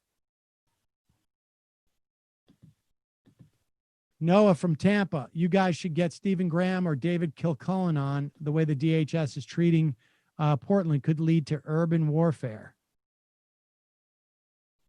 I'll look it up. At 9 Jets, Sam, did you listen to History as a Weapon Part 1 yet? CIA is one scary organization. They could be putting people in unmarked vans and making them disappear right now. I have not, but I have no doubt about it. I don't think it's the CIA. It's like DHS. No, I don't think it's CIA. I think it's DHS. People over-ascribe things to the CIA. That there's a lot of different agencies now. Some of them privatized. DMV Mike, are you going to have Eddie Glaude on? I interviewed him yesterday, in fact, and we're going to play it. I'm not sure when. Soon. We got to figure that out, Brendan. JT from Fresno, what would you think of a law that says money can only be spent on political campaigns by humans that can vote in it? I guess I'd be okay with that, as opposed to like corporations, I guess. Left Coast Lefty, Sam, have you heard of Project Paralink? It's a group of high schoolers from Atlanta that started a nonprofit outfit, created a production line, supply line that has More than 300,000 pieces of PPE to hospitals and nursing homes. They're amazing kids. Check it out. I will check that out. That sounds exciting. All right, 3 more. Psychopathic troll. Also, thoughts on the Nick Cannon drama? I have not followed it at all. You think Sam knows about the Nick Cannon drama? Get out of here. No, I don't. Well, I think Tim Pool is probably covering that. Also, Nancy Pelosi looks like how I imagine okay. Assy McGee. Whoa, deep cut. Is it true that H. John Benjamin based his iconic Assy McGee on your face? The resemblance is striking. Well, first of all, I don't think Benjamin was in Assy McGee. That was Larry. Larry Murphy. Was Assy McGee, I believe. I don't even think Benjamin was involved in it. So the answer is no. No. Did I play Assy McGee? I can't remember, but I was in it. All right. 2 more. Buckaroo Samurai. Hey, Sam, it's not international news that protesters in Portland are being grabbed by men in full tactical gear and pulled into unmarked vehicles. How is it not? It's Portland, and I think it took a while for that story to get out. And the final IM of, in fact, the week, ladies and gentlemen.